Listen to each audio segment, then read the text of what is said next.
You can go ahead and start.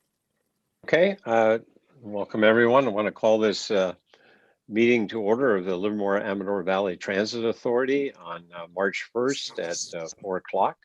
Could we have roll call, please? Oh, I'll just say before that, the rules and how to participate are attached to the agenda, and it's the standard ones we've been living with for a while due to the pandemic. But with that, let's have the call to order. Director Brown, Here. Director Hubbard. It doesn't look like he is in attendance right now. Director Hernandez, Here. Director Josie, Here. Director Kick, Here. Vice Chair Narum, Here. Chair Warner. Here. We have a quorum. Okay, thank you. Next is the opening the public forum. Do we have any members of the public that wish to comment? There are no attendees at this meeting, and I didn't receive any public comment via email. Thank you. We'll close the public comment. We're on to item 4, the consent agenda.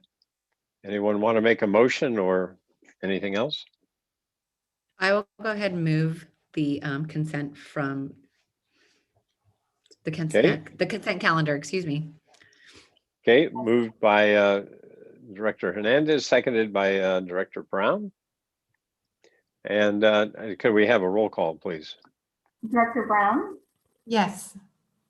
Director Hubbard is still not in attendance. Director Hernandez, Yes. Director Josie, Yes. Director Kick, Yes. Vice Chair Narum, Yes. Chair Warner. Yes. Passes unanimously. Excuse me, clerk, if you don't mind, I'm the vice chair.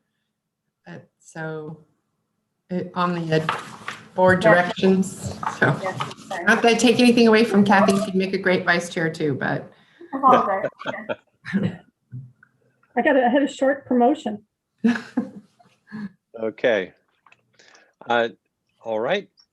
We're squared away as to who we are. So now item 5, appointment of the lab to board member to Innovate 680. Well, I'd like to make a motion and appoint Melissa Hernandez to the position. All right, moved by Director Narum. Let's see, do we have a second? I got my, I'll second. okay, seconded by Director Josie. Can we have a roll call, please, or any discussion on this? I did want to add that we had an alternate, which I was the alternate. And I wanted to either, whether it's this meeting, which I'm not sure if we could put it on this meeting since it's not at the agenda, but if we could at the next meeting, make sure that we have an alternate. Okay, sounds good. And if that's the case, can council let us know whether Michael? I would wait till the next meeting. It is not on the agenda. Okay, just wanted to confirm. You could probably give us a hint if you wanted to, but we couldn't confirm it. So with that, can we have a roll call, please? Vice Chair Brown, Yes. Director Halbert, I still don't see him in the meeting. Director Hernandez, Yes. Director Josie, Yes. Director Kick, Yes. Director Narum, Yes. Chair Warner. Oh, enthusiastically, yes. Unanimously. Sorry, Thank you. Director. So Director Warner, I just have one quick comment if I could, and that is to, and I should have said this earlier, but I was double checking. So Melissa, the I-680 JPA meeting is at the same time as the Alameda County Mayor's Conference. That's why I couldn't do both. So I know you may have a conflict too, which makes an alternate even more important. So I don't know. So I did talk to Michael Tree, not Michael, our council, but to make sure. And I think only one of them, which is, I believe, the one in April may be a conflict, but he was going to go ahead and talk to the commission over at the 680. I don't think it's all of them. Thank you. Hey, we're good, and we'll get it taken care of with an alternate soon anyway. Okay, item 6, the major initiatives update. It's a information item. All right. Well, I think I kick things off on this agenda item. So good afternoon, everybody. Hope you had a good weekend. As promised at the last board meeting, we looked at all of the services that LAFTA provides. And we promised that this board meeting would come back and talk about each of the major capital projects that are underway at the agency, some of which are pretty significant and carry a lot of regional emphasis as well. In the board report, I broke them out, I believe, into 5 or 6 different capital projects. The first one is the rapid stops on Santa Rita. I'll just cover that briefly, and then the next projects after the Santa Rita rapid stop project is the Dublin parking garage, our zero emission bus study, which creates the long-term game plan for how we convert our fleet into zero emissions. The Atlantis Transit Facility, the Shared Autonomous Vehicle Project, the Valley Link Project, and then finally, we have a smaller project, the LAFTA Transit Center Rehab Project over at the Transit Center in Livermore. So we've invited the consultants to the Dublin parking garage, the zero emission bus study, the Atlantis Transit Facility, the Shared Autonomous Vehicle Project to come and just give maybe a 5 to 7 minute review of those projects. And then that'll open up the opportunity for comments and some discussion as you get acquainted with those projects. So hoping that the consultants are on board. I see all of them, I think. So I think we're in a good position here. So literally the first one is the Santa Rita Rapid Stop Improvement Project. And I put a picture of what those stops look like in your staff report. They're beautiful. And we're nearing completion. And I think coming up as we get to completion, we have a company coming in to put the stickers on them so that along with the display case and the schedule for the bus, you have some rapid stickers that are associated with rapid stops going onto the shelter, a better way to BART sticker so that folks know that this goes right to BART, and then some accent striping for the shelter. So other than that, I'll just say that we're using Measure B funds for the project. It's been a while in the process, but glad to see that that project's nearing completion. So any questions or thoughts on that project before we jump right into the Dublin parking garage project? Director Brown or Bob? I may speak, Bob. There you go. Is it vice chair? Is that what we're? It's Vice Chair Brown. Yeah. I could lose my status here really quick. I just have to say, the rapid stops look fabulous. I love the interior lighting, the big R disc. It's just drawing a lot of attention. I see more people, hopefully, of course, the goal is increased ridership, but I see more people standing near them. And even the places where you can't have a full shelter, having that additional light at the stop over the bench is wonderful. Thank you, Michael and Jennifer and Tamara and everyone that was involved. They just turned out really, really nicely. Any other comments? Don't see any, so I'm ready to proceed, Michael. Great. So the Dublin parking garage project. So I want to introduce Hattie, and he can help us with his last name, how you pronounce it, but I just know him as Hattie anytime I'm chatting with him. And just as a brief introduction, Hattie's the project manager. This is a project where Assembly Member Baker worked with the state legislature and the governor to basically set up a $20 million TIRSIP award grant, which is transit infrastructure for rail capital programs. Ironically, bus is also involved in this program. But basically, this is $20 million that was available for this project, and it needed a home. It needed a transit agency to apply for the funds, and that's where LAFTA became involved, knowing that the county would be the lead agency in both designing and construction of the parking garage. LAFTA plays a role as the manager of the grant and the interface between the state and this project. So Hattie's got a couple of slides to show you to give you information on the very latest on the parking garage project. We're pretty excited about the project. He'll probably do some explaining that we've got space in here within the parking garage for our shared autonomous vehicles for that fleet. And so it's an exciting project.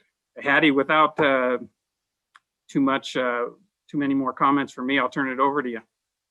Thank you, Michael. Good afternoon, everybody. My name is Hadi Hajarzadeh. Sorry, it's a little bit of a difficult name. I'm the Senior Project Manager for GSA in charge of the design and construction of this project.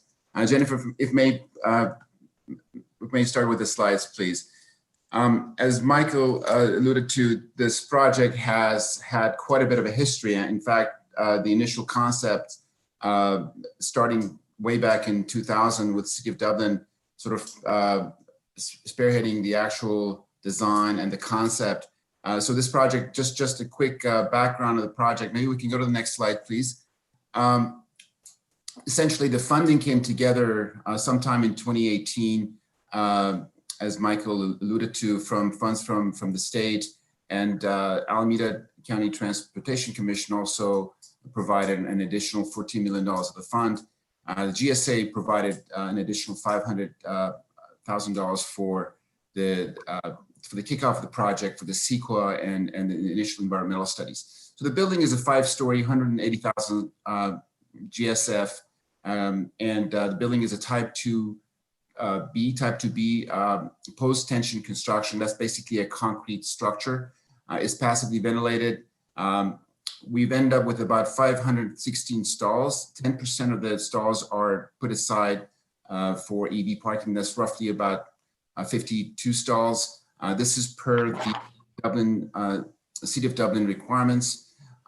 We have segregated a parking area, and I'll kind of walk you through the plans as quickly as I can for 6 EV autonomous vehicles. We call them LAFTA toasters. They just look like toasters.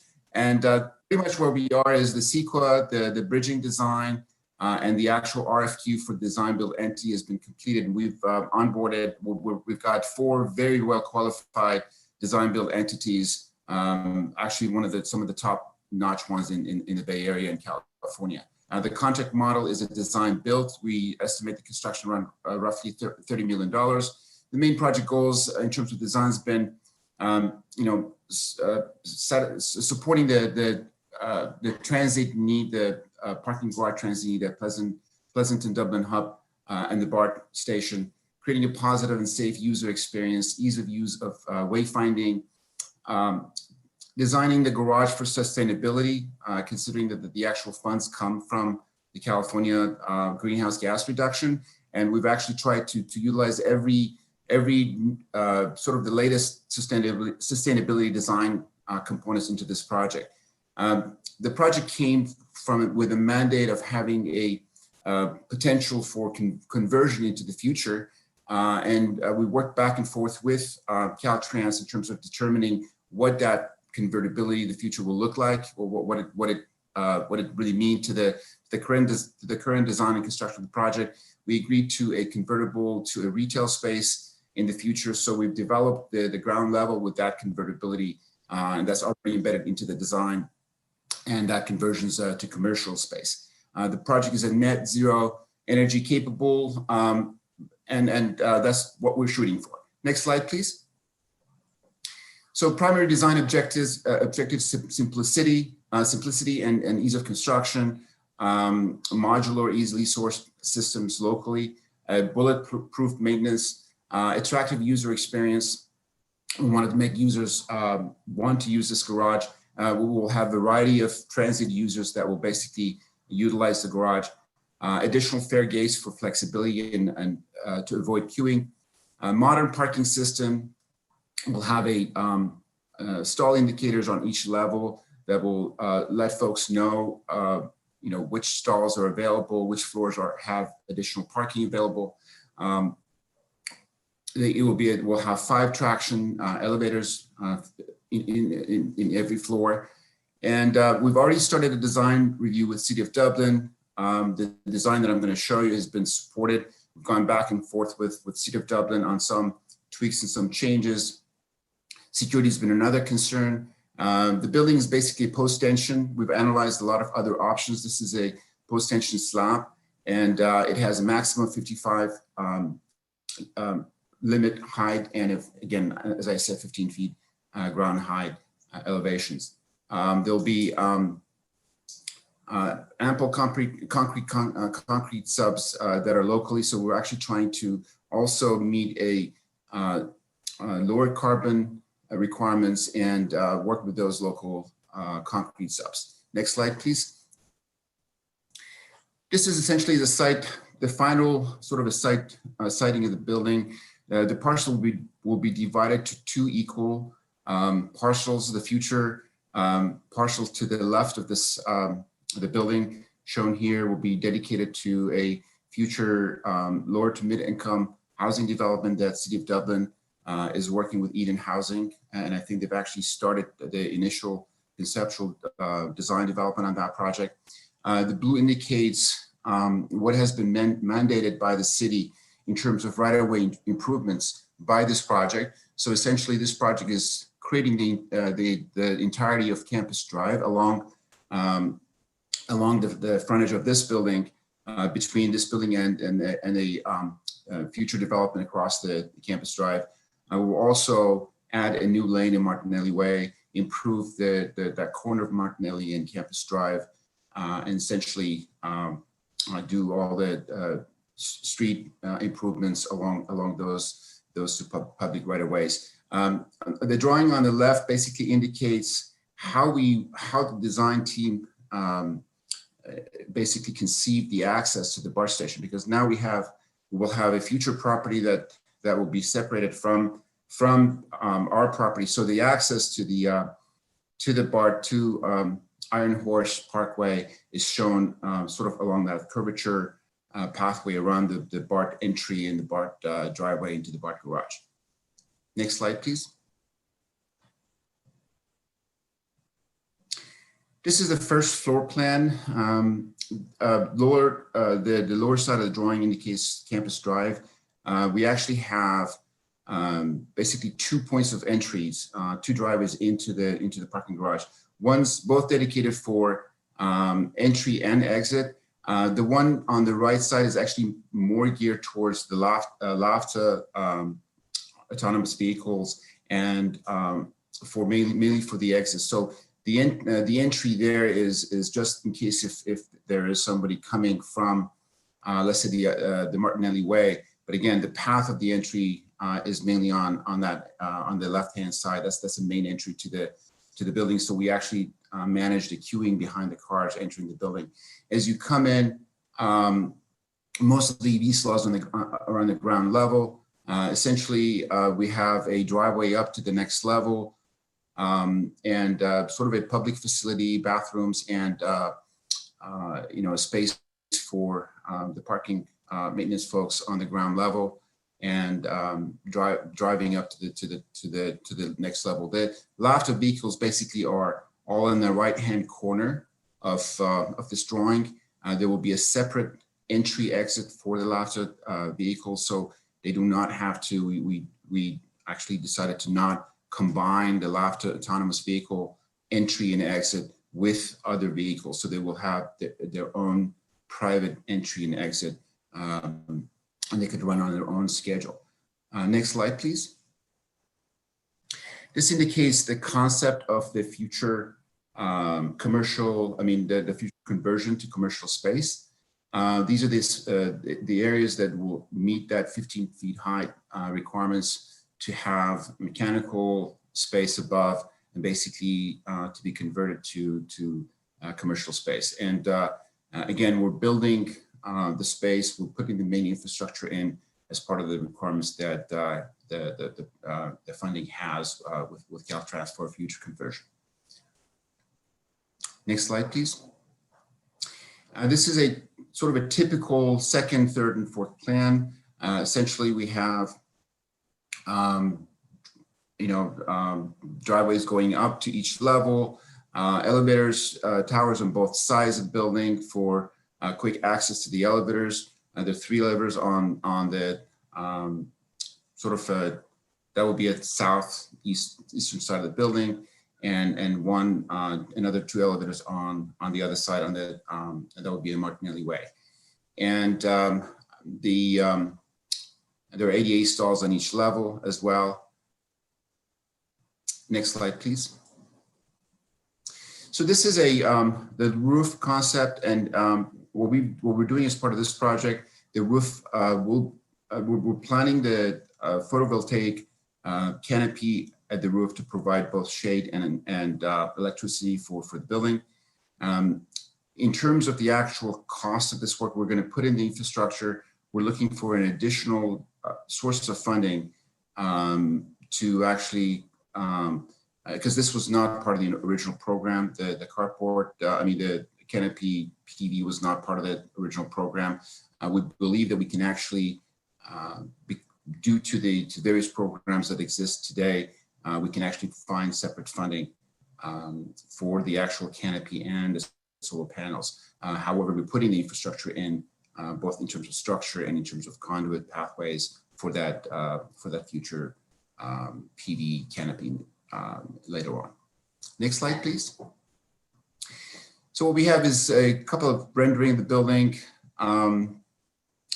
This building, if you can imagine, on the north side, it faces a residential fabric. On the Iron Horse Way, it actually faces a different, sort of a little older residential fabric, and on its southerly portion faces BART. So there are 3 different architectural elements that kind of are surrounding the building. And one of our challenges were to really try to bring some components from each one of those elements and mix them together. So we actually have sort of a, we have a building that actually fits in the space, doesn't, regardless of which direction, which elevation you're looking at it. So the northwest perspective rendering on the top, it actually faces Martinelli Way and Campus Drive. So that's actually that corner is Martinelli Way and Campus Drive.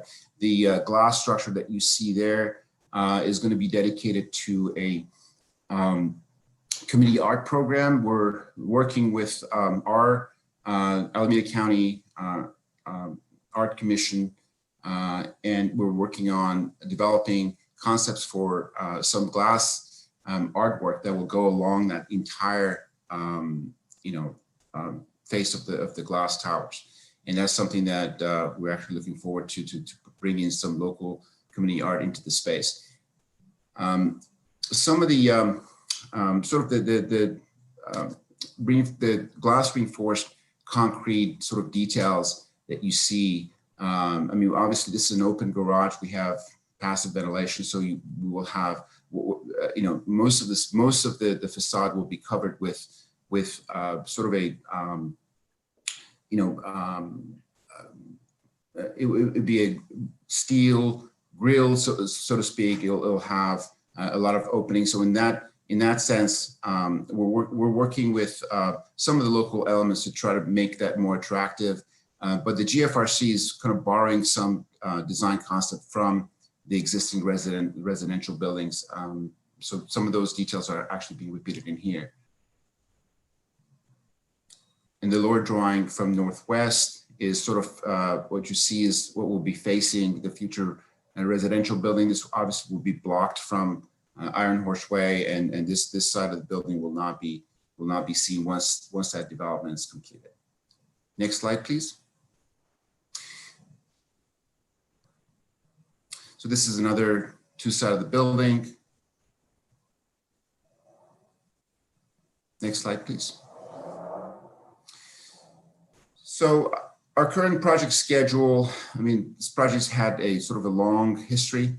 We've been able to get past a few major milestones in the last year. We've completed the funding agreements, we've completed the CEQA, we've completed the bridging design, and we have completed the qualification process. We're in the process of getting a final proposal, getting actually 4 proposals from the qualified bidders, and having a selection made, and have go to the County Board of Supervisors, have a final approval sometime in September of this year. This is when we will onboard the design build team.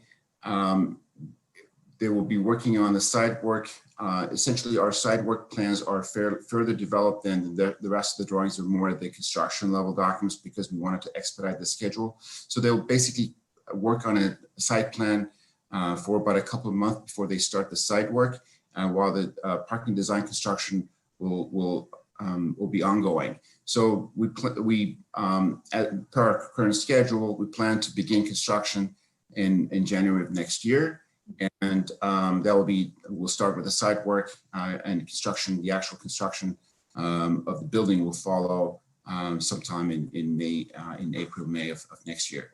And the building construction scheduled right now to continue pretty much through August, September of 2023. Next slide, please. Chair Warner, Director Hernandez has her hand raised. Oh, I'm sorry. I just, I cannot see that. Please go ahead. Oh, it's okay. Go ahead. It's okay. Can you go back to the last slide really quick on the renderings? The one right before this one. So, Hold on. so you're telling me that where that white block is at, and then they have, I'm assuming that's some type of, is that where you're planning on putting the artwork? Actually, if you go back one more slide, I think that's, yes. So that storefront 5-story glass tower, that's where the artwork will go on. Oh, just this tower? Yes. So are you guys, have you talked to the Alameda County Art in regards to, or GSA with regards to doing something for that? And you know where the 3 white posts are at? The one that's looking right directly towards us right now? So yes, big- they've looked at, this is actually their concept. So we've worked with them. Of course, there's a budget, and yes, to answer your question, we have worked with them. They've looked at various options. Several options was kind of looked at. One was, of course, doing something on the metal grills in terms of artwork.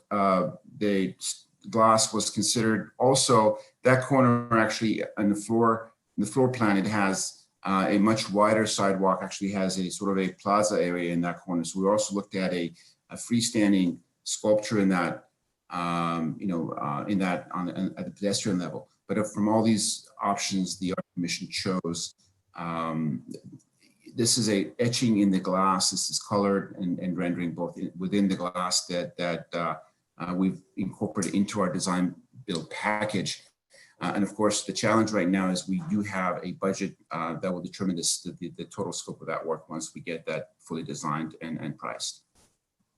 Well, the only reason why I say that is because I don't think it's very expensive to turn around and add something a little bit more decorative, just like how Workday did their parking garage when you see it off 580, because this is a very visible street and it's a very visible garage that I don't think it's too expensive to maybe, look and see what they designed, and it still use some type of metal, but it was, like I said, I don't think it's as, it's very expensive, but it still was using a barrier in the place of metal or some type of metal, but it still made it look like art.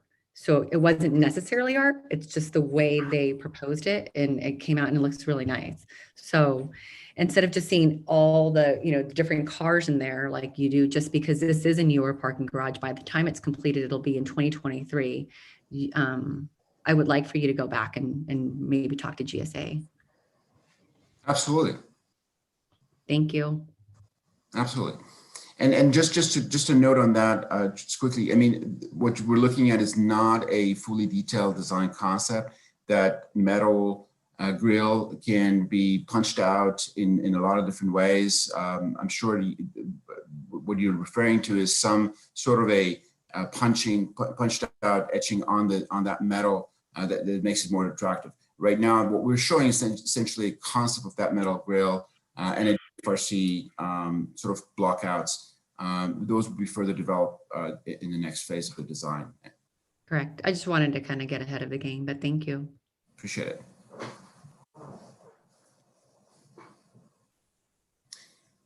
I just want to make a note that I was leaving the questions at the end, so I'll cover this last slide and we can jump into any other further questions. I apologize if I didn't see any of the hands rising during the earlier slides. So this slide kind of captures high level of risks and our approach to mitigating those risks.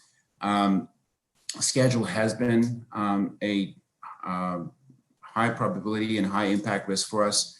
We just got approval through LAFTA from Caltrans to extend our overall schedule and a couple of our major milestones. This is really great because it really helps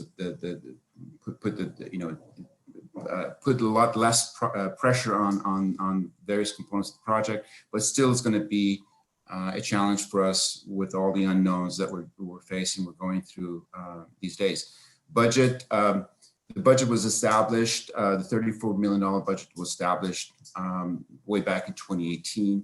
A lot of things have changed in the last iteration of our design. We had to go through some value engineering to bring the construction costs down. So this is something that will sort of follow us during the next phase of the design and cost as well. Design changes, every time we make a design change, we would have to go back so far with the stakeholders of the project, City of Dublin, our own art commission, various other, our parking program folks. So far we've been able to manage the design, but that's also a sort of medium risk. And of course, we put this thing up there, loss of funding, if for whatever reason the grant funding due to schedule or any other element has been, we lose the funding, that would be of course detrimental to the project. So that's all I have to say, and sorry to take so much time. I just want to kind of walk you through a lot of this background. Any other questions about the project I can answer? Vice Chair Brown. Thank you. I was going to offer, when I went on a tour of the Workday facility, thank you for the compliment, Melissa, about the appearance. It's actually a bit of a stretched fabric.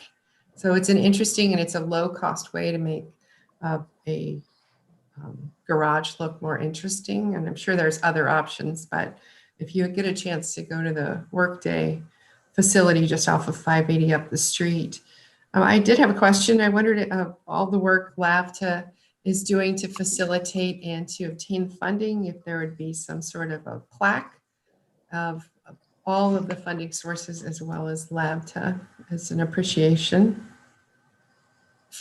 I'll just mention that. And then will there be a parking space for LAFTA? Right now we have a space that's used whenever one of our board members or our leadership team need to travel on BART. There's a dedicated LAFTA spot. It's outside, and I wondered if this garage would have a spot for us. And I have two more questions. Heidi, whatever you like. Let me just, okay, go ahead. Absolutely. Let's capture all of the questions and I'll go ahead and ask. Please go ahead. Will do. Okay. You said there's a natural air exchange or a passive ventilation. I wonder what the distance is going to be to the housing. So is it a passive breezeway that's large enough to have good air exchange? Because with any parking garage, there's fumes and it would be next to housing. I want to make sure they get clean air. And my last question was regarding your PV canopy. Since it appears you're going to create more electricity than you're probably going to consume in this facility, would some of it be opted to go to BART to run the facility there, or the BART trains? Because it's a massive canopy that you're creating. And I would assume even with the 5 elevators, that you're not going to be a large electricity consumer with a parking garage. Those are my Okay. questions.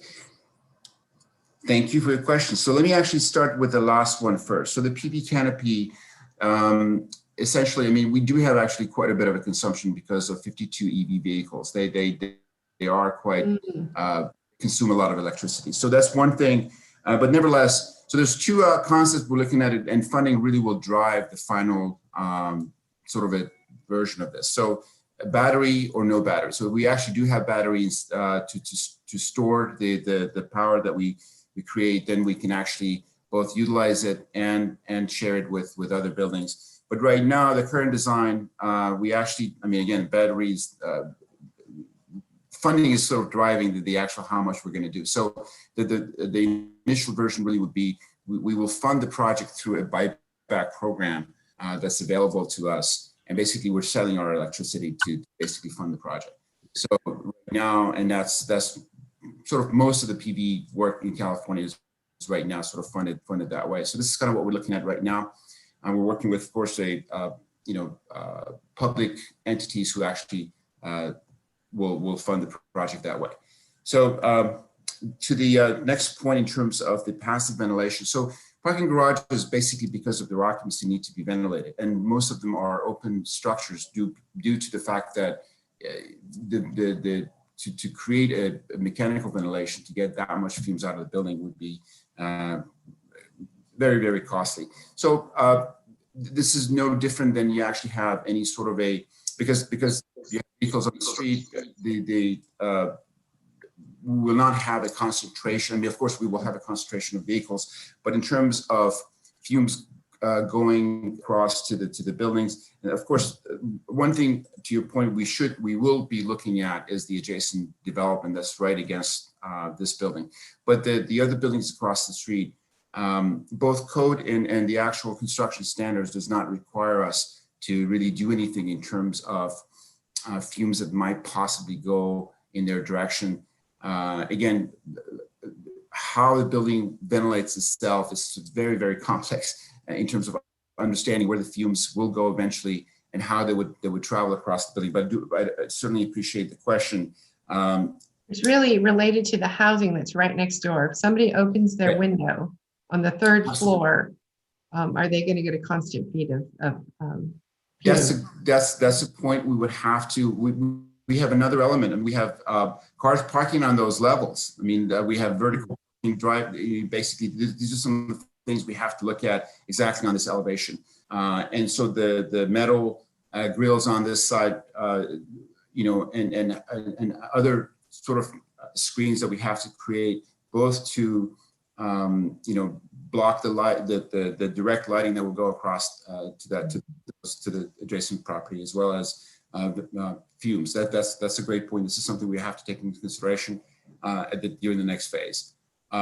There's some potentials. I mean, we are just kind of, at least conceptually speaking, we are 20 feet away from our property line, and that the future building is away from 20 feet away from their property line. These are the mandates by the city. So there is a 40 feet distance between the face of our building and the face of the future building. Now, they could also have some sort of indents like we do in our structure, but we certainly going to have to look at some screening along the property line to address light and any other pollution. Your other question regarding a parking dedicated to LAFTA, we certainly be glad to provide a parking for LAFTA. My understanding was that other than the 9 toasters, there wasn't any other particular requirements. But if you can let me know what do we need to do, this, of course, if we can go back to the floor plan. I mean, where we have the LAFTA cars situated, we can dedicate any one of those spaces, 1 or 2 spaces, to LAFTA as a whole. And are these going to be regular stalls, or these are for vans? Any particular requirements on these stalls? The positions that we have 1 parking space right now. It's dedicated to LAFTA. It's marked for LAFTA only, and it's for staff and for board members that are traveling on BART for LAFTA purposes. So I'll let you talk to staff about that. How about that? All right, we'll do that. And I appreciate the notion about going and taking a look at Workday. I will certainly do that. You know, once we have, I mean, again, we're at the sort of schematic design level. Our next phase of design development is where we actually put a little bit more nuts and bolts to the design. And we do have certain opportunities and certain challenges that we have to address. And we'll definitely take in consideration what has been brought up here in terms of the, you know, giving attention to that detail of the wired mesh and the steel grills. Thank you. It's very exciting. We've been talking about it for a long time. It's nice to see the drawings. Hey, Great, Director thank you. Josie? Thank you. I just had a question about the LAFTA toasters, as it were. Do those park in a normal size parking space, or are those a little bit bigger? They are a little bigger. We've looked at the size that, you know, they're actually 10 by 20. So our, just something I should share with you, our standard size for all of the vehicles here is 8.5 by 18. Our sort of larger van size is 9 feet by 18, and the LAFTA vehicles are about 10 by 20. Okay, and this wouldn't obviously be an immediate issue, but if the ground floor were to be converted to retail or commercial uses, I see that those dedicated LAFTA toaster spaces would be eliminated because that's where the ground floor commercial retail conversion would be. Actually, if we could go back, Jennifer, if we could go back to if you could go back a few slides, maybe it would be worthwhile taking a quick look at that. Thank you. Absolutely. A few more, just to go to go back to maybe the third slide. Okay, the next one, that one with the yellow. Next one. One more. Right. That one. Okay, so yes, so in this case, in terms of the future space, if that conversion occurs, again, there's this conversion in the future is really, it was really hard for us to kind of get our hands around it, but obviously there will be another potential to provide those spaces on the upper floor, you know, any other location on you know, in the building. Right now, of course, they're the most convenient. But again, if that future occurs, we can certainly make those kind of modifications. It's really hard to imagine what future look like in 40 years from now in terms of how, where we are with everything, with even the autonomous vehicles, right? So I think the design tried to address as much as we can to provide that option in the future and that flexibility. So certainly we could look at them anywhere. That conversion, as you said, 40 years in the future, nobody's anticipating that conversion 10 years after build, 15 years after build. It really is that far out in the future, correct? That's what we're building for. We're not building a building for 10 years. Absolutely. Right. Yeah. Okay, thank you. Director Kick? Yeah, I just had a question about the parking size, the parking space sizes. Is that based on Dublin City Ordinance or us? That's a great question. So we have worked this out with City of Dublin. City of Dublin standard is basically the standard stall size is 9 by 18. But we have negotiated an 8.5 by 18 because the layout of the building and the site in terms of trying to make the minimum numbers of parking happen was such that if we were to go to 9 feet by 18 for all the standard size stalls, we would have to actually expand the building beyond the boundary of the current boundary. We would have to expand into the adjacent site. So these are all standard size. There's no compact in this space. Right. I mean, the compact is 8 feet. So yes, there are compacts. The variations are compact, 8 by 18, standard 8.5 by 18. van size, which is 9 by 18, and of course the ADA stalls are all 9 by 18, as well as the, like I said, the LAFTA toasters are 10 by 20. Okay, thanks for clarifying. Sure. Okay, I've got a couple of questions following up on the stall size. In Livermore, we just authorized a change in our standard so that up to 50% of the structured parking could be an 8-foot width. And then that saves us a considerable number of, or adds number of spaces in the fixed structure. And what, in this structure, what's the cost per stall? What do you have as Per a number? stall? I have to go back. I don't have that, unfortunately, off the top of my head, but let's say we have $30 million construction. I mean, if we take $34 million construction cost by 534 stalls, that's basically the equation that we're looking at. That's about 60,000 or so. Yes. I mean, So- that's project cost, not construction cost, of course. Right. But nevertheless, that's comparable to what we're looking at.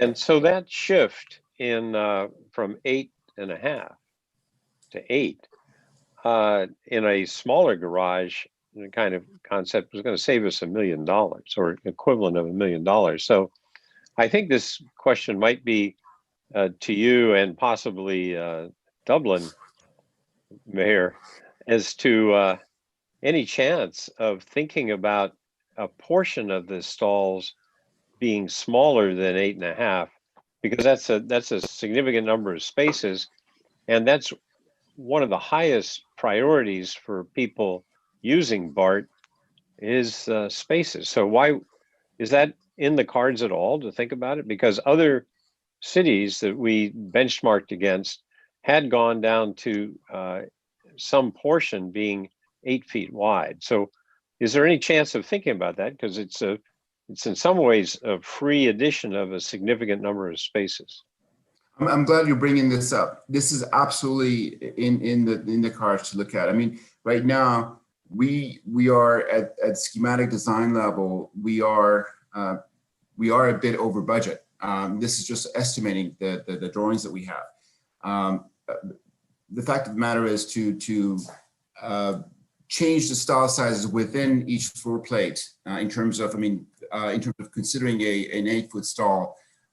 It may not even change that floor plate. I mean, it may move that floor plate by inches to change that stall. So once we go through our estimating, it certainly is in the cards. I also want to kind of point out that we tried to, I mean, this is exactly the path we were trying to go in terms of, because this, there's such an attachment to a 9 feet wide stall, right? Because folks go into parking structures and see a small size where an SUV cannot fit, and they have a hard time getting in, getting out. So there's this around the parking stall size. And so we have about 10% of EV vehicles, which are kind of following those standards. We have another sort of, we have 10 van carpool spaces that those have to comply with the van, because we anticipate the van carpools actually being a major user for this parking. So we're not at the 50% for the standard size versus compact, certainly, but we're maybe about 30%, give or take some. So those are. So the question was specifically: is there a chance of considering a portion of the spaces being 8 feet wide? That was the question. So the compact stall size is a portion of the space. I'm sorry if I did not answer. No. Well, okay. So I just want to make sure, because I'm saying 8 feet and you're saying compact. Are you saying 8 feet and compact are the same? Yeah, compact size is 8 feet wide. Okay, I just want to make sure, because it's okay. So yes, that is in the scheme. There are some 8 foot wide spaces. Absolutely, it's a large. Yes, we have roughly about, let's say, 30% of the stalls fall into that category. Oh, okay. I didn't hear that. So sorry. I heard 8.5. Okay.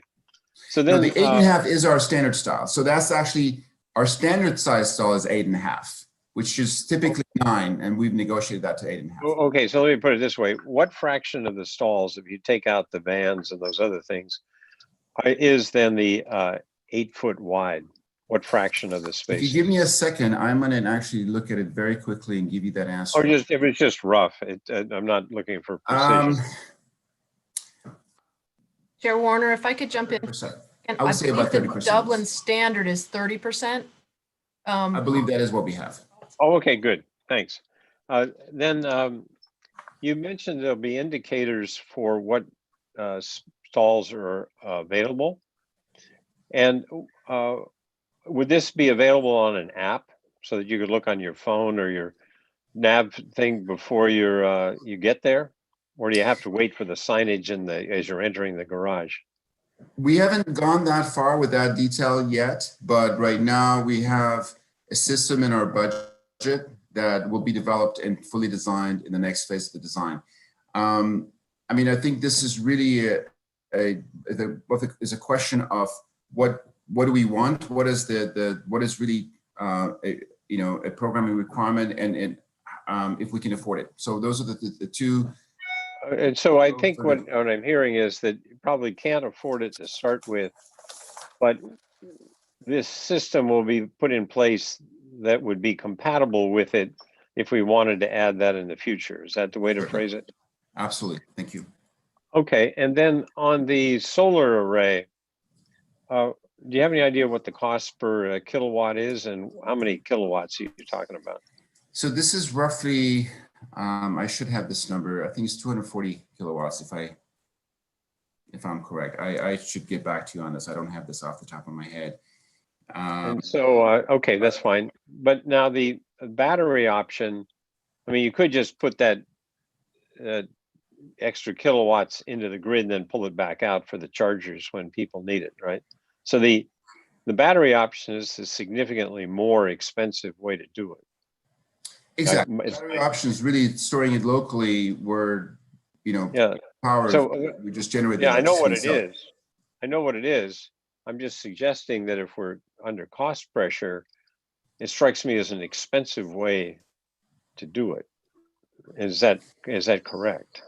You are correct. We are not considering battery. I mean, like I said, there's 3 scenarios of a scope. First is that, of course, I'm sorry, there's 2 scenarios. One is a PV without a local battery, PV with local battery. And that storage gives the building more of a capability for utilizing the power, locally. But it's not part of our base program. Neither is the PV for that matter. So once we these two, I think I got it. I'm just saying that my understanding of how the grid works and everything else, that I just say we might be a false benefit to think that putting a battery there gives you the power locally. I mean, electrons are electrons, and you can use the grid as a battery. So I wouldn't even bother thinking about local batteries given the cost at the moment. That's my own opinion. Okay, well, I think that's my questions. Anybody else? Director Naren. Chair Warner, Director Naren. Yep. Thank you. Just one quick question, and I have to say it's really nice to be able to see an actual rendering. It means we're getting closer. So for the proposed adjacent housing, will that be required to self-park, or is there any thought of that complex using some of the parking in this parking structure? Currently, there is not. There is not a consideration. This is a transit parking. It's dedicated to transit need. I mean, certainly the residential development will, I mean, I think one element is that would incorporate an underground or a parking structure within it, or they can utilize the parking as public parking. Right now, there's no design consideration to give a portion of parking to the future residents. Great. I'm actually glad to hear that. Okay, any other questions, comments? I don't see any. So thank you for this update. Thank you. Looks like a lot of good work. And are you going to keep Supervisor Haggerty apprised of the status here, right? That's another part of the work plan? Well, that's we're working through LAFTA with this, of course, also through. I was just kidding him. Okay, but I'm sure he'd like to have that report, Sure. as we go on. And so anyway, I'm sure we'll do it. So with that, we're on to item 7, the Executive Director's report. Chair Warner, we do have consultants that have brief summaries of the other capital projects. Sorry, And we're not there. if at any Not point there you yet. want to break off and actually have some of these capital projects come back to you at the next meeting, I'm not sure. if No, I'm fine. I just Okay. Yeah, maybe no problem. I've appeared anxious. I've been in meetings all day, so maybe. But I'm good. If the rest of everybody else is good, I'm good. Sounds great.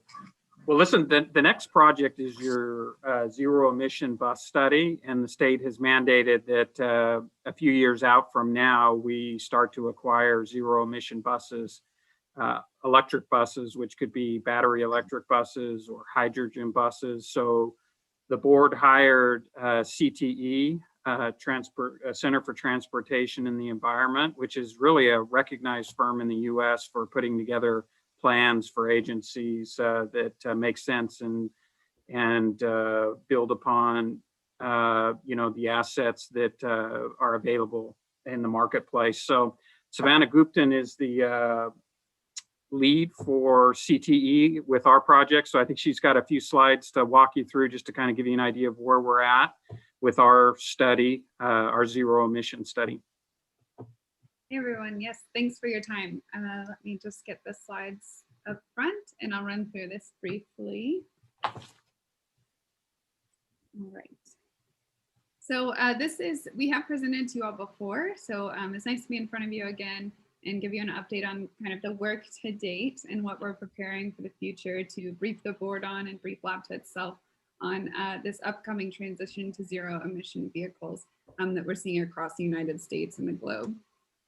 So Michael did a great job introducing us, but just really quickly, we are a 501c3 nonprofit. So we are beholden to the mission of deploying the technology successfully, which makes us a really great option for kind of figuring out all the benefits and challenges that go along with deploying new technology, zero emission technology. So we've done a lot of smart deployments, which help to really inform the assumptions we make about the fleet transition planning. Make sure they're really rooted in real world assumptions and numbers. So Michael mentioned that we do have the California Air Resources Board to thank for the innovative clean transit regulation. A reminder that this is not a mandate to have a zero emission fleet. It is a goal to prompt everybody to move over to zero emissions. And the purchasing schedule is listed out below. So in 2026, starting then, folks will have to have 25% of all their new bus purchases be zero emission vehicles. And then that stays consistent. And then there's a big jump in 2029 where every transit agency in California will be required to purchase 100% zero emission vehicles.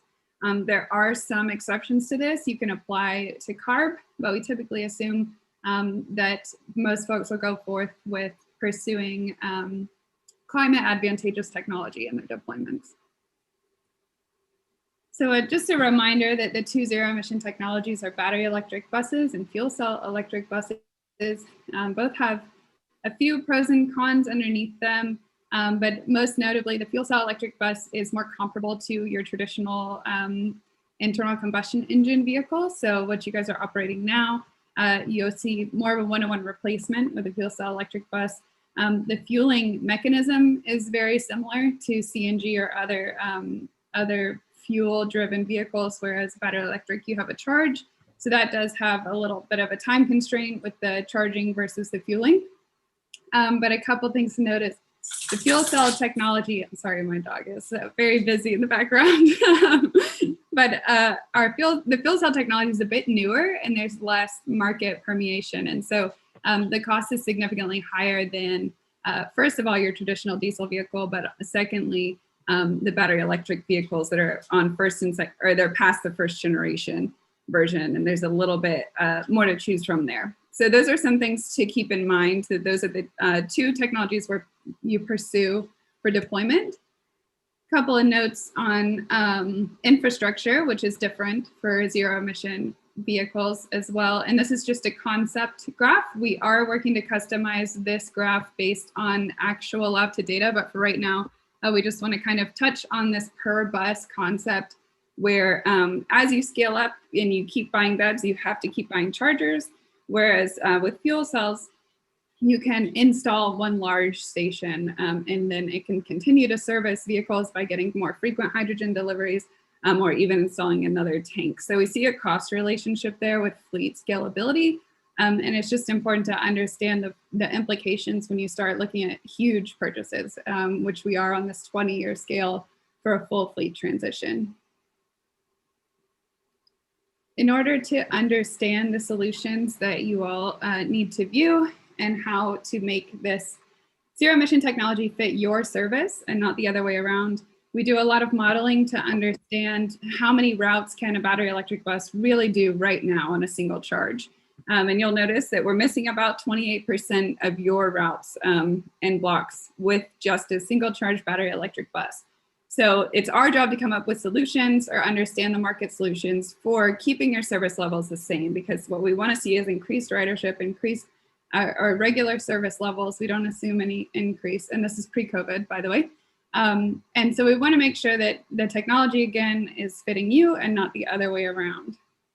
So we've gone through all of this work with lab to data and CTE expertise and assumptions to come to 3 technology solutions that really suit your service. And the first one is a fully battery electric bus fleet with depot charging overnight and then on-route charging to accomplish those longer routes that can't be done on a single charge. The second option is keeping just depot charged vehicles, and on those routes that cannot be accomplished by a single charge, we're adding in a fuel cell electric bus. So you have 2 different fleets, 2 technology fleets within your fleet, your full fleet. And the fuel cell electric buses are kind of meeting the moment where the battery electric buses aren't quite making the range with a single charge. The last option is to just go full fuel cell electric, and you don't really have to worry about the charging and range constraints that come with that technology. So these are the 3 things we're most interested in at the moment, and we have some cost comparisons. So basically, for the past few months since the last time we talked to you, CT has been running all the assessments that are inside of the box in front of you. So we did a service assessment to see what kind of service levels Laptop provides, a fleet assessment that matches your procurement timelines, as well as when you would, based on 12-year retirements of vehicles, and then a fuel assessment, which highlights what do the costs in fuel, the new fuels change in your cost and average yearly expenditure on your fuel. So instead of buying diesel, how much does it cost to charge, or how much does it cost to buy hydrogen? And then lastly, do a maintenance assessment. This is kind of the prize of zero emission, is that electric drivetrain supposedly reduces the cost of traditional maintenance activities over time. And then lastly, a facilities assessment, because we're looking at new technology, we have to have congruent facilities to go with it. All of that feeds into a TCO, a total cost of ownership, where we try to understand what is the investment over this 20-year period. So we use to 2040, since that's the Innovative Clean Transit Regulation in time. Or goal for transition, how much would it cost the entity to invest in a technology pathway? And so that's where we are today on this next graph to help understand kind of the cost between the scenarios. So most importantly, you can see kind of the ranking your baseline. If nothing changed and you continue to have diesel hybrids, it would just cost just 138 million over the 20-year period. As you can guess, new technologies cost a bit more. So the battery electric coming in there close to 200 million, I'm sorry. And then we do have a sensitivity analysis on the price of fuel included in here. And so this does include capital expenditure of the bus, fuel, maintenance, and infrastructure, but the fuel costs, we expect hydrogen to drop and electricity to rise a little bit. So that's why you've got a range there. But just kind of have them next to each other so that folks really understand, you know, and CARB understands also what it costs to move in this direction, and then how to make it feasible. Hey, Savannah, I see that there's a question from Brittany. Oh, sure. Yeah, so I have a question about getting the hydrogen. How are we gonna make sure that we're sourcing efficient hydrogen? Hydrogen isn't easy to convert. Sometimes isn't very efficient, and maybe it might be dollar effective, but maybe not actually climate effective because we're wasting energy getting hydrogen that doesn't, you know, we're not getting the best conversion rate. Do you have any information about that? Yeah, absolutely. So we are privy to a lot of the hydrogen activity in the area, and we are aware of a hydrogen distribution site going in Livermore that's actually negative CI. So it's dairy gas that is methane reformed to make hydrogen. So it's actually a super negative carbon intensity fuel option. Then you also have options like electrolysis, so using solar to create hydrogen. And all these other options. And right now, I think it's a fair assumption that there's not super green hydrogen available at the moment, but we see in the past 6 months that it has really kind of flipped. You know, CARB has this the Senate Bill 1507, where 33% of all hydrogen streams into transit agencies with state funds have to be 33% renewable. So it's really promising, but it's a very good point that you've raised. So I'm sorry, let me clarify. So the hydrogen is 33% renewable, but will have to be at some point. Yes. Yeah. Can I add here for a second? You know, look at the time horizon we're talking about here, and the other thing in that time horizon, that's when the state's going to go to 100% renewable. And the other thing to think about in that time horizon, we will be seeing at certain points in time the price of electricity going negative. So what that, you know, just let that sink in, negative cost of electricity. That makes producing hydrogen using electrolysis very cost effective in that sense.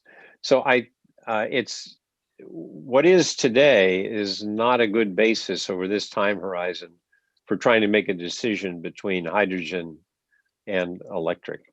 And what I see here is, given the potential for the hydrogen dropping in cost and improving in its greenness, and versus the electric, and those lines up there are close enough that you can't tell the difference within the uncertainty of the projections. So what I'm seeing here is a prudent way to plan here is thinking that the fleet would be a mix, especially since some of the routes can't be handled on the electric from what I saw. I mean, that's the bottom line I see. Is that a fair summary of where we're at?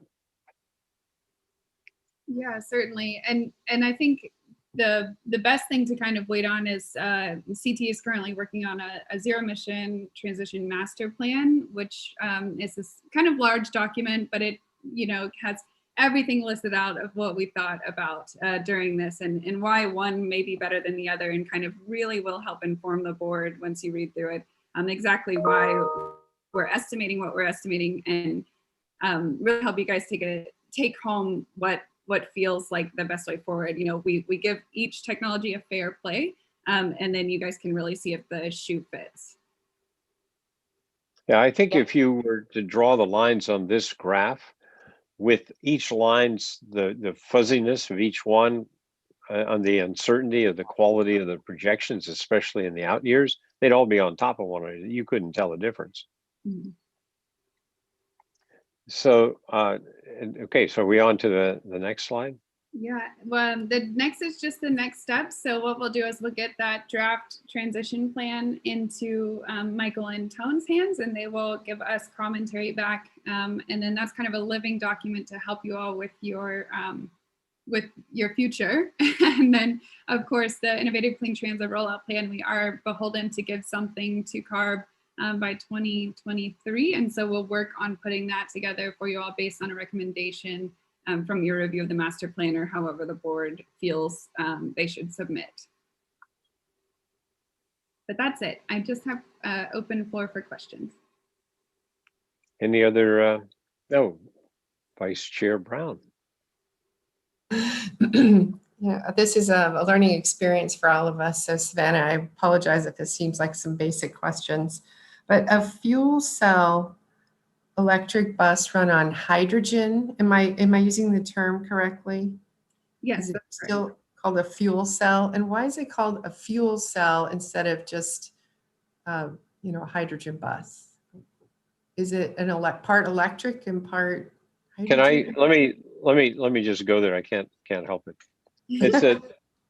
It's a fuel cell because of the way it, the chemical reactions, the physics of the whole thing.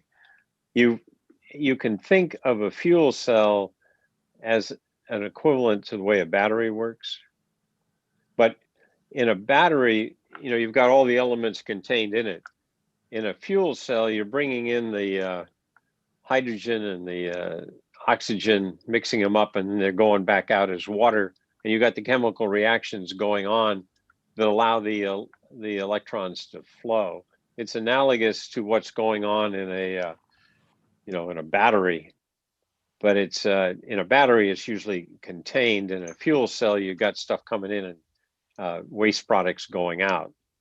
But it's at that level, it's conceptually the same. So you could it would be saying, instead of calling it a battery electric bus, you just call it an electric bus, and then you call it a hydrogen bus. But there's a battery on board, and on a hydrogen vehicle, there's a fuel cell on board that generates the electricity that drives the electric motors. And generally, most of the ones that are being manufactured today also have a battery, just like a battery electric bus. So there's an electric motor that takes the power from a battery. And the big difference is that with a fuel cell bus, it's a much smaller battery than what would be on a battery electric bus.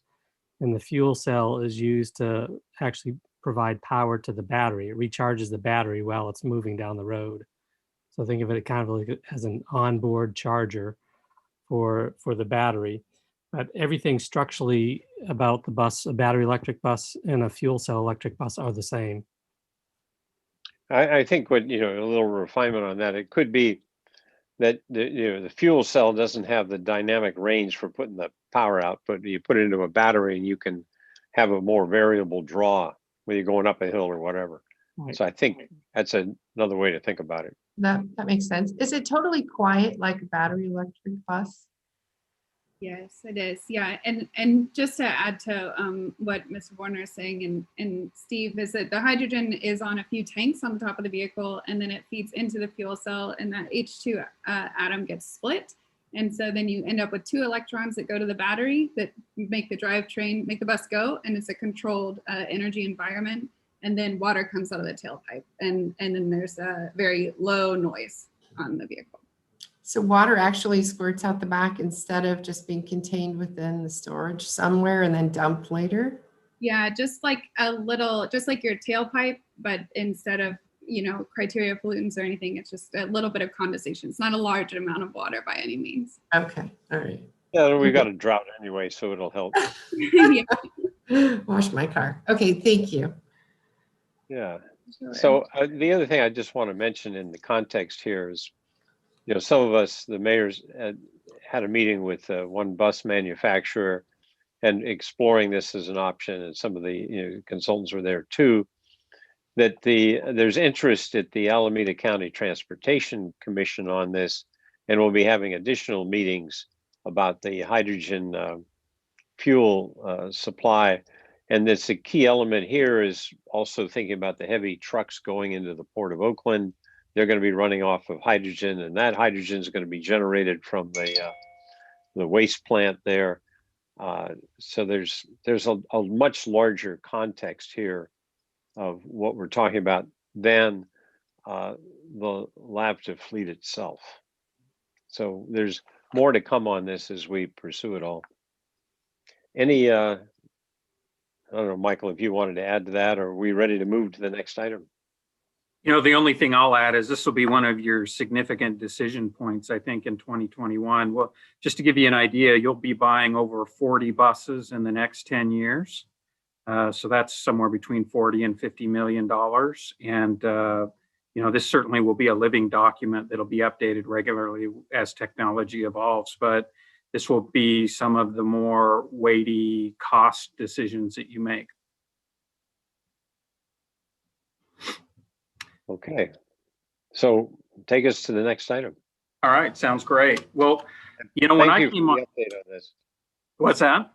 I said thank you for the update on this. Really good. Yeah, progress. and First Element is the name of the company that's building this large distribution center for hydrogen in Livermore. And interestingly enough, they were calling while we were talking about this agenda item, wanting to chat. We've been working with them via email, and one of the founders was calling just as we were having this discussion. So lots to come, I think, moving forward on the zero emission study. And that hydrogen facility is on its way to the Planning Commission in Livermore. Correct. It's that far along.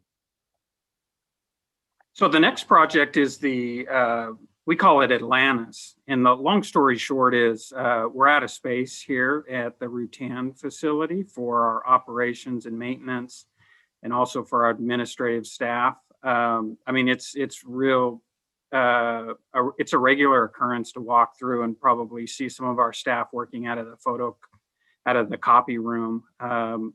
And it's a regular occurrence to have our buses tucked away in the bus wash and other areas at night. Just we're basically out of space.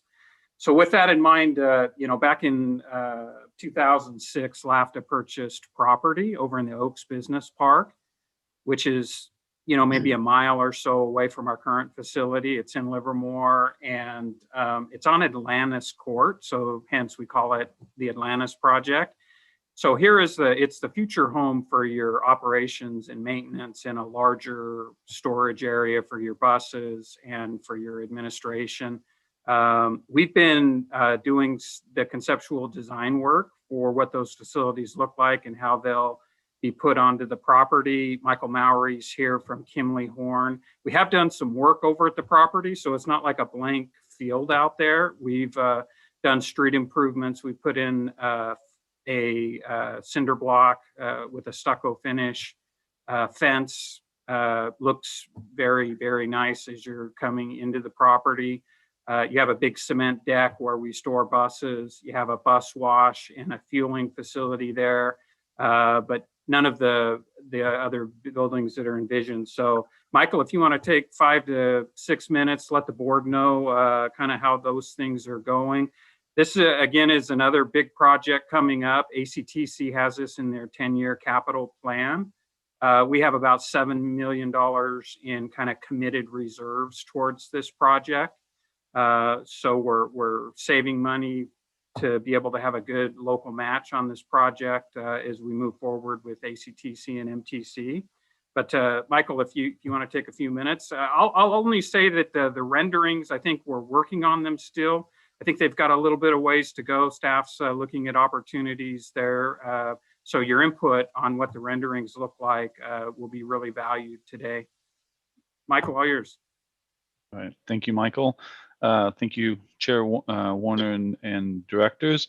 As Michael just said, I'll present quickly a little bit of a recap. I know some of you have seen parts of this presentation, and others are new to the presentation. So as Michael said, the Atlantis Court facility is adjacent to Highway 84 in Livermore. If I zoom in a little bit, accessible from Discovery Drive between Jack London and Stanley, and zoom in again. This is an aerial image of the property itself. As Michael said, the stucco wall, block wall that he discussed was along Challenger and Atlantis, and then a little bit of this fronting along Discovery. Today there is a paved concrete parking area for staff and bus facilities. Here's your bus wash and the fueling station that's adjacent today. Generally, the direction is to retain the majority of that paved area, repurpose it for some of the eventual campus uses, and look at redevelopment on the Discovery Drive north end and the southern end of the property. Atlantis Court is where the access to the current paved area is today. Here's a view down Discovery Drive. I wanted to give everyone an image of what some of the warehousing and some of the industrial uses are out there today. And it is from our architect's standpoint and aesthetic that they're not necessarily trying to match, since this isn't necessarily an industrial warehousing use, but also complement so that the building feels like it, or the buildings, excuse me, feel like they fit within this landscape. In this drawing, north is left. And unfortunately, some of our drawings kind of change that view. But generally, this is the site layout that we are looking at, which is that the front of the property on Discovery Drive would be accessed from Discovery Drive. There is a driveway cut there today, and that is where the administration and operations building will go. Sorry, my highlight decided to pick that area. It will be where the majority of the office and operations staff employee parking, as well as the public parking area, will be as well. The middle of the site, again, is generally retained, although for larger bus storage and potentially charging, which I'll get to in a minute. And then the maintenance facility at the southern end of the property with additional bus parking, and then the maintenance building itself. I have a number of slides.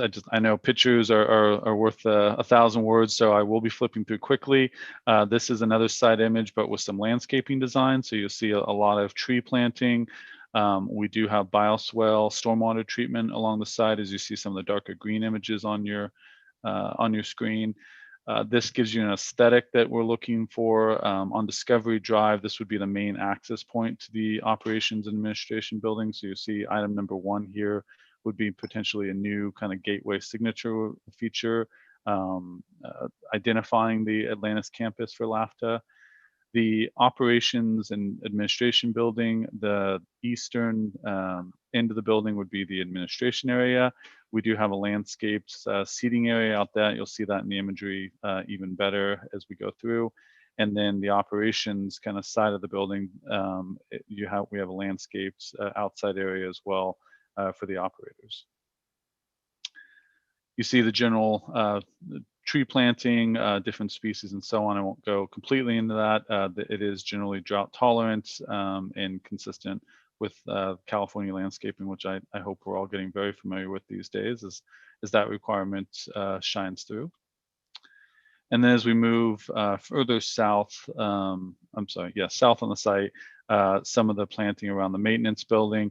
You'll see a little less of the aesthetic as we come along Atlantis, and leaving as much room as possible for the maintenance building activities, leaving a lot of room around this building for maneuvering the bus vehicles and themselves, as well as when we look at how we would incorporate the ultimate recommendations from the CTE study, where some tank facilities or charging areas may be located. This is one of the images. I'll go through a couple of very quick images of the admin operations building. So this would be east facing west. So this would be the administration wing of the building, and this would be the operations wing of the building. I'll do my best to speak like an architect right now. This is generally metal facade with glasswork. There's not imagined to be right now from a material standpoint wood, again trying to somewhat mirror some of the architecture in the area. What you are seeing here is a transom roof edge in order to bring light into the building. Not all of that being opaque. There will be a solid feature of that could allow for PV charging on the building. We can also talk about that in the site work. You are seeing from a color template, kind of a tan or sienna right now on the buildings and a gray in the operations side. Again, we're in the SD phase, so don't pay too much attention to the color at this point. On the administration side, there is a second floor deck that would look out on the landscape area that we talked about. And then in the entry, this would be the main court entry that would access the building for both the admin and operations area. This is that front door entry with the glass work as well as the centralized stair. There is elevators just behind the stair internal to the building as well. There must be a board meeting this day because there's lots of activity out front. As we go, this would be the western area of the building. So this would be where operations staff could spend some time between shifts or between routes.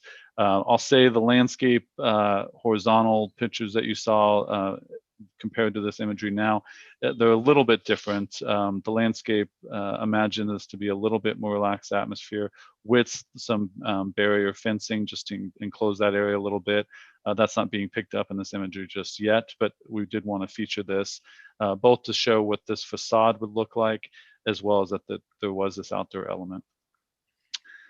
And this would be the south facing edge of the building, mirroring what you're seeing in front, also highlighting what the operations outdoor area would look like, what that second floor area accessible from the administration area would be, and then access between this area and the maintenance facility itself. So we foresee this as a less used driveway from Discovery Way. Maintenance vehicles, not maintenance vehicles, excuse me, buses would continue to access the maintenance area through the Atlantis driveway generally. We see this as kind of a gated entry that could be a secondary access or fire access. And then staff, both LAFTA staff as well as the operations staff that would access this area could do so through the central corridor as well as from the two courtyards on either end of the building. I know this has a lot of information on it. What I would say is the conceptual part of the project, and I'll zoom in a little bit, spent a lot of time on programming internal to the building. And again, generally having the operations staff in the western wing of the building. We've spoken with them quite a bit about what their needs are in both their support staff, management staff, and then the bus driving and operators themselves. And then the eastern wing of the building being the LAFTA administration and board spaces. And so these images go into those first and second floor floor plans. This is the one 3D image I do have of the maintenance building. I would tell you that the maintenance building is kind of half a step behind the admin operations building from a developing the aesthetic standpoint. We worked a lot with and is on the second image here. With the maintenance staff to really make sure that the interior functions of the building were set correctly in all the very specific rooms, both from a storage, repair standpoint. So the interior floor plan, how it works, what the needs are, has been a big topic of conversation. I would say that the outdoor imagery will follow. That said, there is a desire for this and is starting to be shown to continue some of that glass work and some of the verticality of that glass work, and then some of the shapes that you'll see in some of the roof edges, and even the transom lighting with the glass work. Again, trying to have the buildings speak to each other in architecture language, while also understanding that they have a very different use. This is generally kind of a two-story maintenance warehouse, whereas obviously the other one is more of an operations and administration office building. That's my very quick summary. I know I provided a little more detail last time, but understanding there'll be a number of questions, I'll leave it there for now. Okay, do we have any questions from the board? Director Kick. Okay, so I know that we're updating other fleets as well, not just buses at some point. And I also know that a lot of those fleet purchases will be very close to the period of time when in California we're not supposed to be purchasing fossil fuel vehicles anymore. So I was wondering if there had been a plan for charging infrastructure at this location for our what are they called? Non-revenue vehicles. So we could potentially update our non-revenue vehicles that the staff uses for various purposes, keep those at the site with electric charging infrastructure.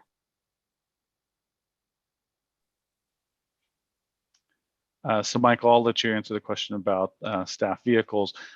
Today, there is the existing wash station and the diesel fueling area. So those will be retained in place, at least for the foreseeable future. As we looked at either the EV charging or the fuel cell charging, from an EV charging standpoint, we'd see this as generally the overnight charging area. These are currently 12 by 45 foot spaces. They might need to be a little bit bigger if we put a canopy over them, or certainly a solar canopy. So we would likely lose a couple of these spaces. There's right now about 110. So we see that as the main charging location. And then it's these kind of pocket parking areas that we see for staff, non-revenue vehicles. So here, and then likely around the maintenance area.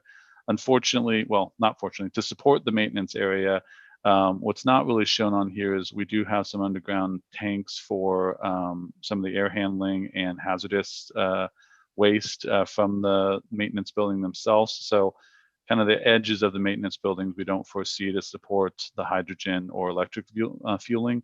It would likely land in this area of the site, kind of the Atlantis Court edges of the existing paved areas where we see the support for whatever the ultimate decision by the board for hydrogen or electric would be, if there's transformers or a hydrogen fuel cell.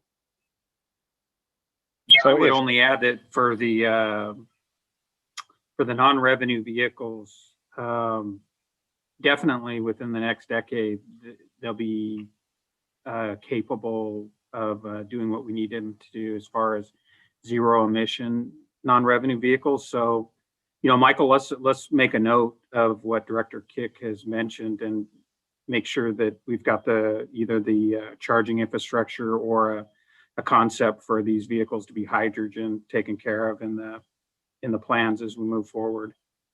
Yeah, just want to make sure it's easier to get it in the ground when you're already digging it up than waiting till later to fix it. So just hang on a second.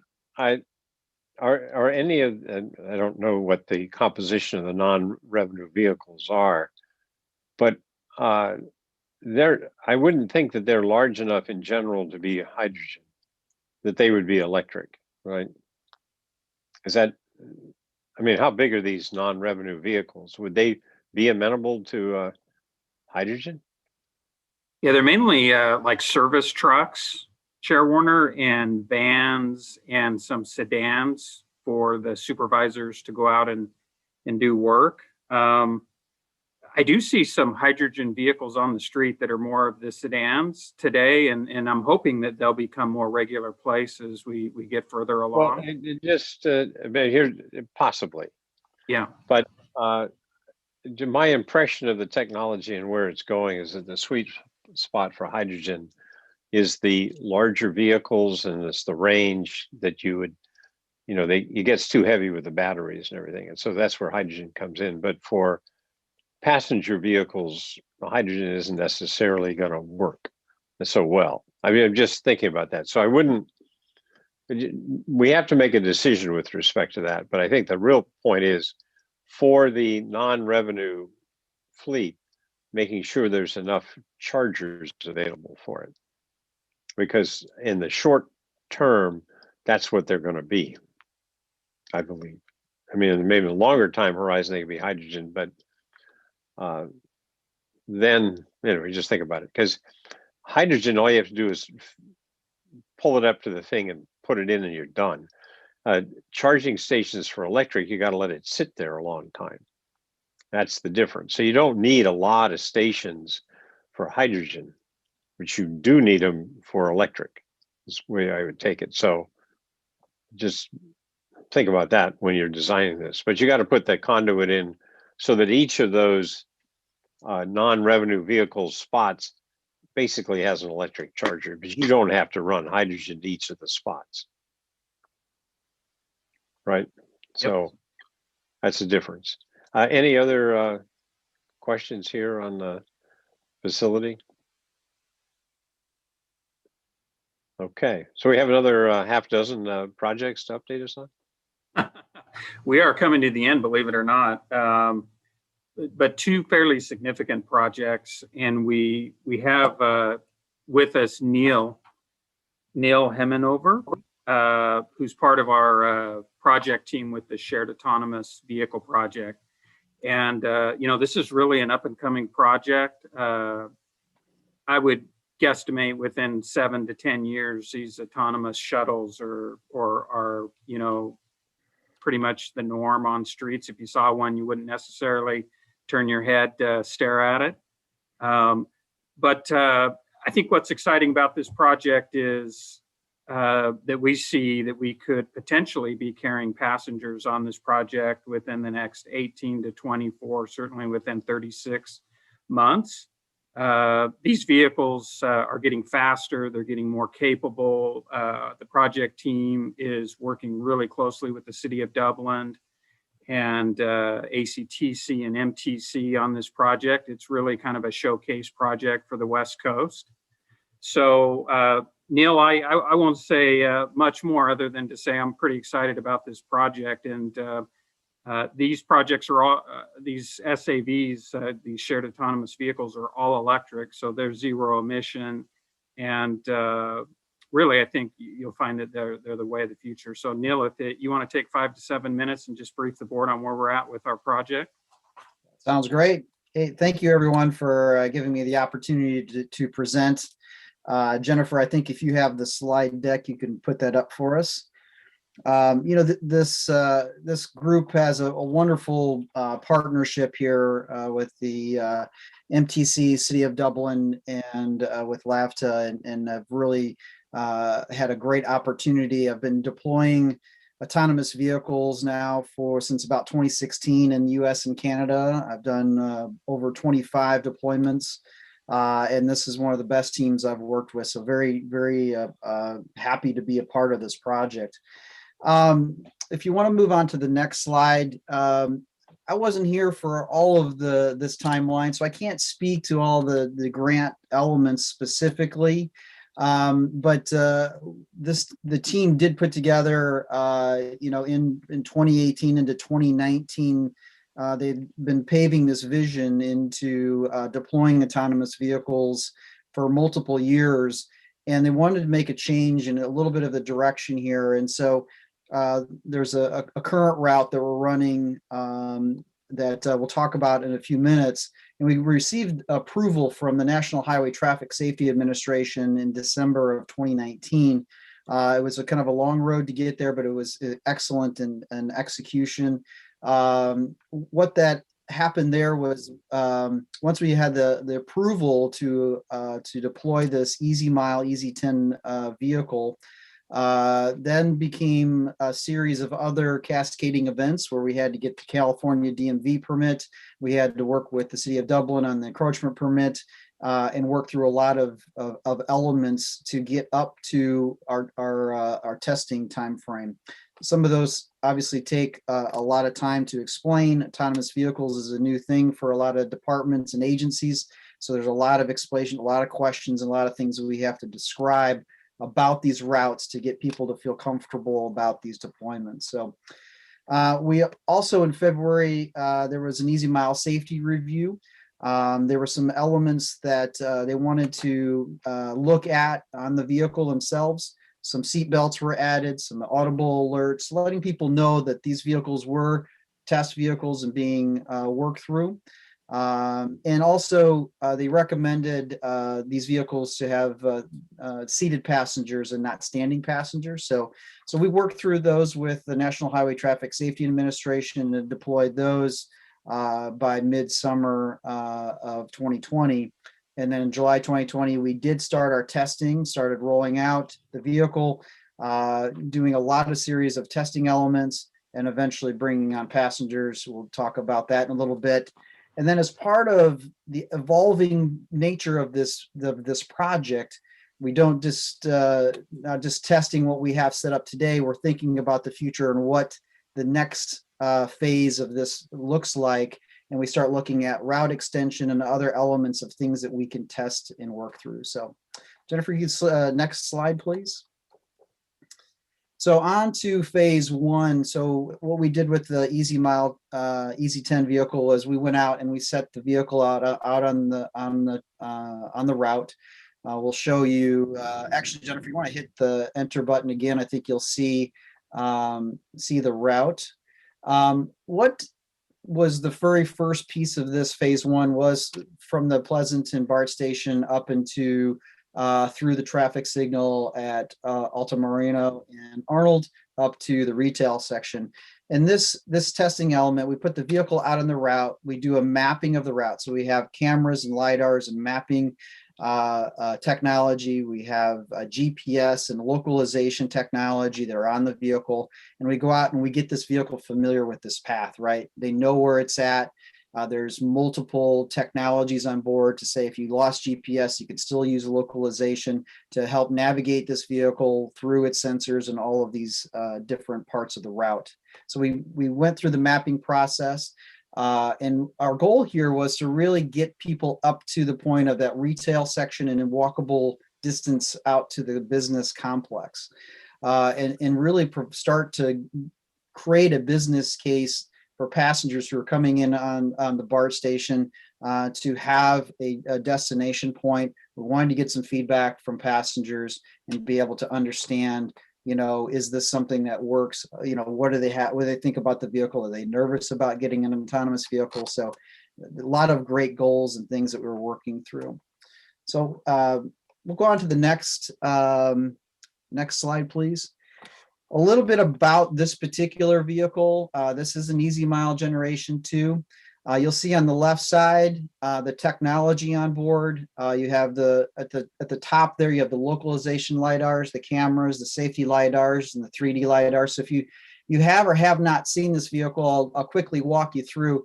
Up on top on the right-hand picture, there is a little white box up there. You can't see, it's on the roof. That is the localization LiDARs, and that is always helping the vehicle navigate and understand where it is at all times, and it is always identifying what was been mapped and what has changed, and it can actually see a great distance.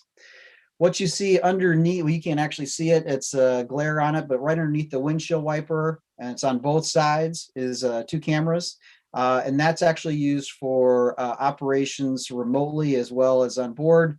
It's able to see distances and be able to manage, operations. If someone needs to, an operator needs to remote in for some reason, they can see what's going on in front or behind the vehicle at all times. Below, on each corner by each tire, you'll see these 4 cones. That is the safety LiDAR. So if you happen to be an animal, a small child, a stroller, a vehicle, whatever it may be, these local LiDARs create the 270-degree vision, and it feeds into 2 computers on the redundant computers on the vehicle, and it's protecting and providing that 360 view around the vehicle at all times. And then right above the license plate on both sides of the vehicle is a 3D LiDAR.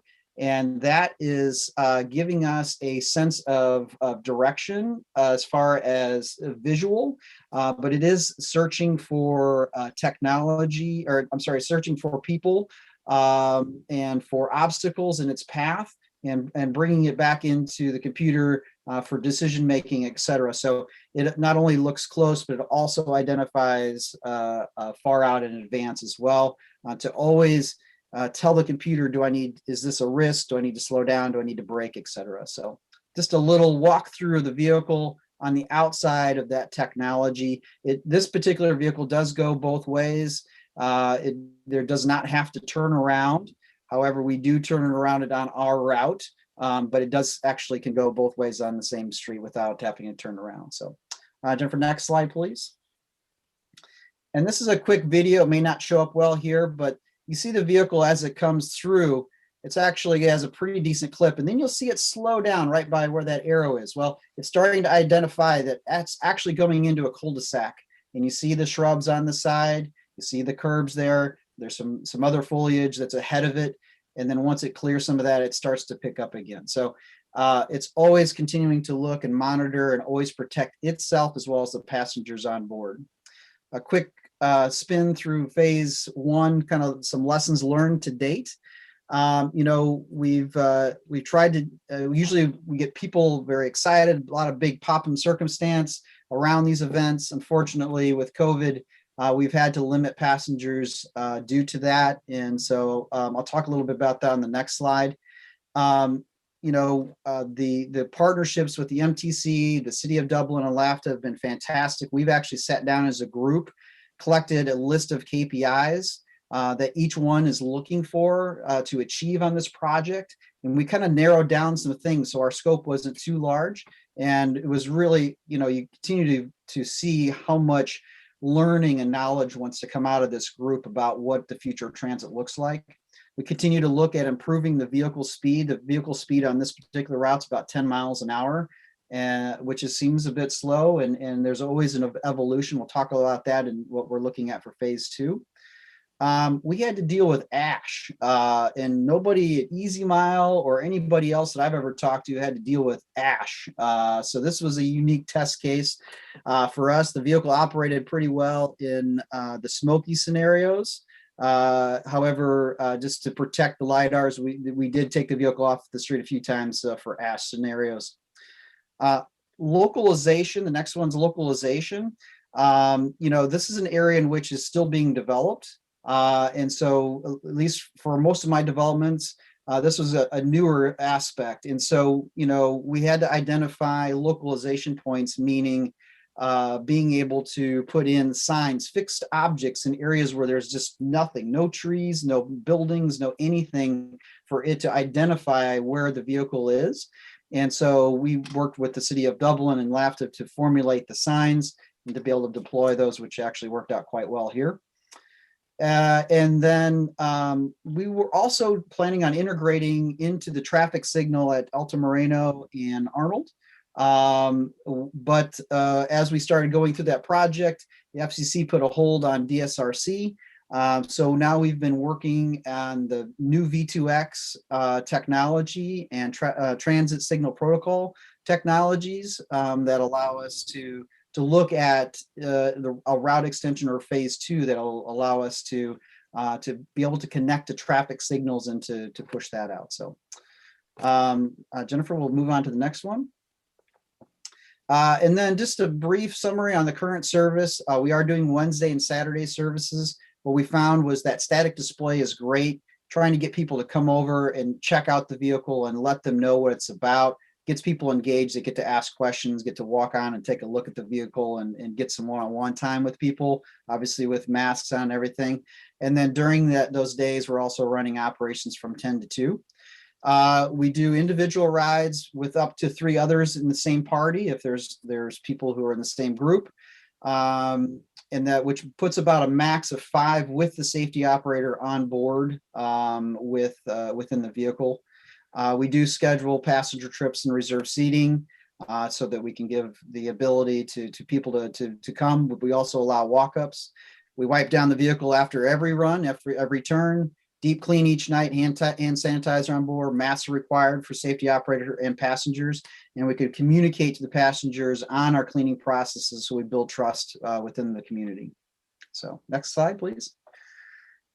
So as we look to phase 2, if you'll hit it again, we'll focus on the expansion of the route. We want to be able to do some more testing. So you'll see the blue line there. It's the Alta Moreno up to Martinelli. That was the kind of phase 1, but we're kind of looking at extension, right? We want to be able to, you know, provide some additional look into the retail and the business complex. We want to be able to get kind of a sense of the community of what a transit feel looks like. We're looking for 7 to 10 minute headways, which means that means a bigger fleet of vehicles, it means a longer distance and providing what would be a good use business case for transit. So, so we continue to look at this. We're looking at increased speed in the area and feasible service. Next slide, please.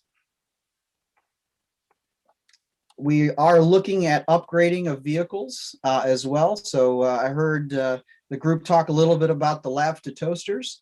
Well, not all of them look like a LAVTA toaster. Some of them look a little bit sleeker, and this looks a little bit more transit. This is actually a To Get There vehicle. I work with Transdev, and they've been operating these types of vehicles since 2005 in the Netherlands. But these vehicles actually have a more sophisticated chassis.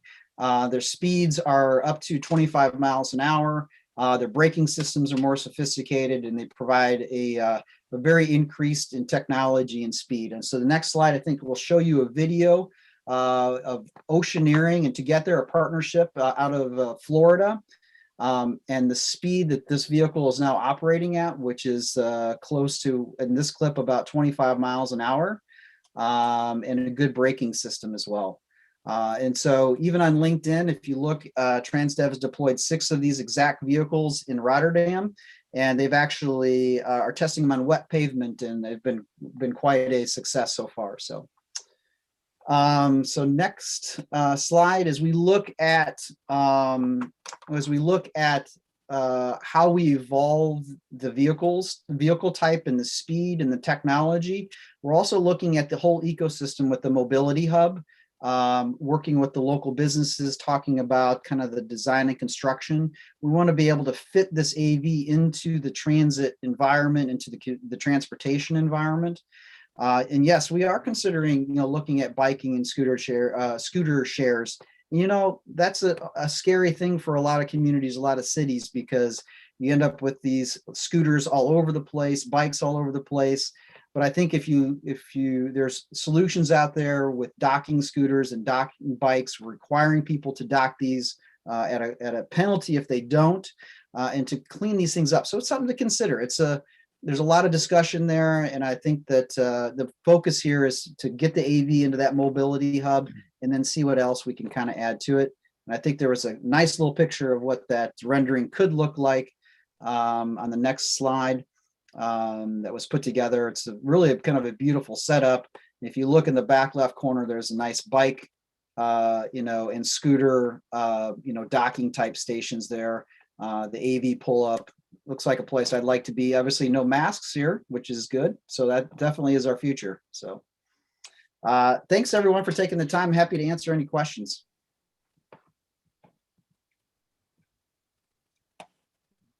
Do we have any questions? Oh, there we go. Director Hernandez. Yes. I don't have any questions. I just want to make a comment. When I was on the SAV a few months ago, a car literally pulled out in front of us and it stopped. So it was awesome. I was like, we were just, and people drive a little crazy in the parking lots, and we were in a parking lot and this car literally ran out in front of us. So yeah. I think with just the improvement of being able to stop in the future, I think it's just going to be an amazing, SAV. Yeah. Yeah, good. I have a lot of questions. I have two young kids, and I can't push this technology fast enough because I don't want them to have to learn how to drive. So. Well, I think they're going to still learn how to drive. Sorry, Neil. Yeah, I know. There's a wishful thinking. Director Kick. I wanted to ask how are these vehicles ADA accessible? Like how does that work? What's the ADA accessibility to these? So each vehicle is different types. So the Easy Mile Gen 2 and Gen 3 vehicles, they actually have a ramp that actually comes out from underneath and comes out. That vehicle is not 100% ADA compliant, just because of it does not have the sides on the ramp. So we've actually in a couple of other deployments actually brought and have a manual lift that folds out really quick, and we can put it up there just to meet the ADA requirements were required. But there's a continued evolution in this space to be able to provide ADA compliance. What the To Get There vehicle does, it's actually interesting. There is a video of this, and didn't have it to share, but the vehicle actually pulls up in there would be, if you were at a bus stop, on a curb, the vehicle actually drives up and then it crab walks to the curb with some sensors, and then it has the kind of the air hydraulics, and it actually drops down to the level of the curb. And so each one of those is set up that way, so then you can roll right onto the vehicle. I know that another vehicle that Transdev has been working on also has a ramp that is ADA accessible, that does have the full side ramps and the whole bit. So each vendor, and that's part of our search when we look for what makes sense for phase 2, we look at these types of things to make sure that the companies can provide what we're exactly looking like for ADA. Okay, any other questions, comments? I don't see any. Well, thank you. It's exciting, and I think it's pretty cool that it's right here in the Tri-Valley, and Dublin's going to really be a destination for people just to see this kind of thing. Yeah, I'm really excited, Chairman. I think this is really a great opportunity. What Michael and the team have done here with all of you to support this is really being able to really make LAFTA and the city of Dublin a showcase for a lot of organizations, and specifically for transit type environments. I think you guys have a good start here, and we're hoping we can continue to involve that and make this something that's really a good showcase for the rest of the country, but also the rest of the world too. Yep, pretty exciting. Yep. Thank you for your time. Okay, thank you. Okay, Michael, where do we go next? Yeah, you want to keep going, Chair? You want to take a break? You want to keep going? You want to bring things back? We have Valley Link, and also just a quick note of the Livermore Transit Center rehab project. Oh, I'm still there. I mean, I've been sitting here since 9 in the morning on a council meeting, so Me too. It's all right. We'll survive. I'm numb at this point. All right. I don't know if I'll be able to walk out of here. My legs are sleeping. I'll keep things moving along then. The only note with that shared autonomous vehicle project is we're funded basically, through phase 1. And phase 2, we're preparing the application to MTC to fund phase 2. So they'll have that shortly, applying for bridge toll funds. And I think we'll need some political help as that moves through, although we've got good support from the admin staff there at MTC. I think it'll need a little help to get across the finish line. We'll probably see that maybe in April, that funding request get to the dais. So Valley Link, I know a lot of us have had briefings in the past on Valley Link. I've got a couple of slides. Let me just see if I can open them and bring them up. Actually, I'm not seeing them here. Let me take just a second to bring it up. I thought I had them.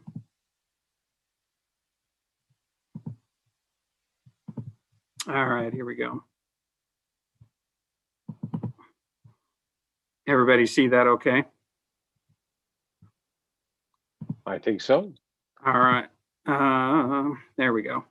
So I won't, I'm going to move through this slide deck pretty quick. And if you want to stop and talk at any moment, let me know.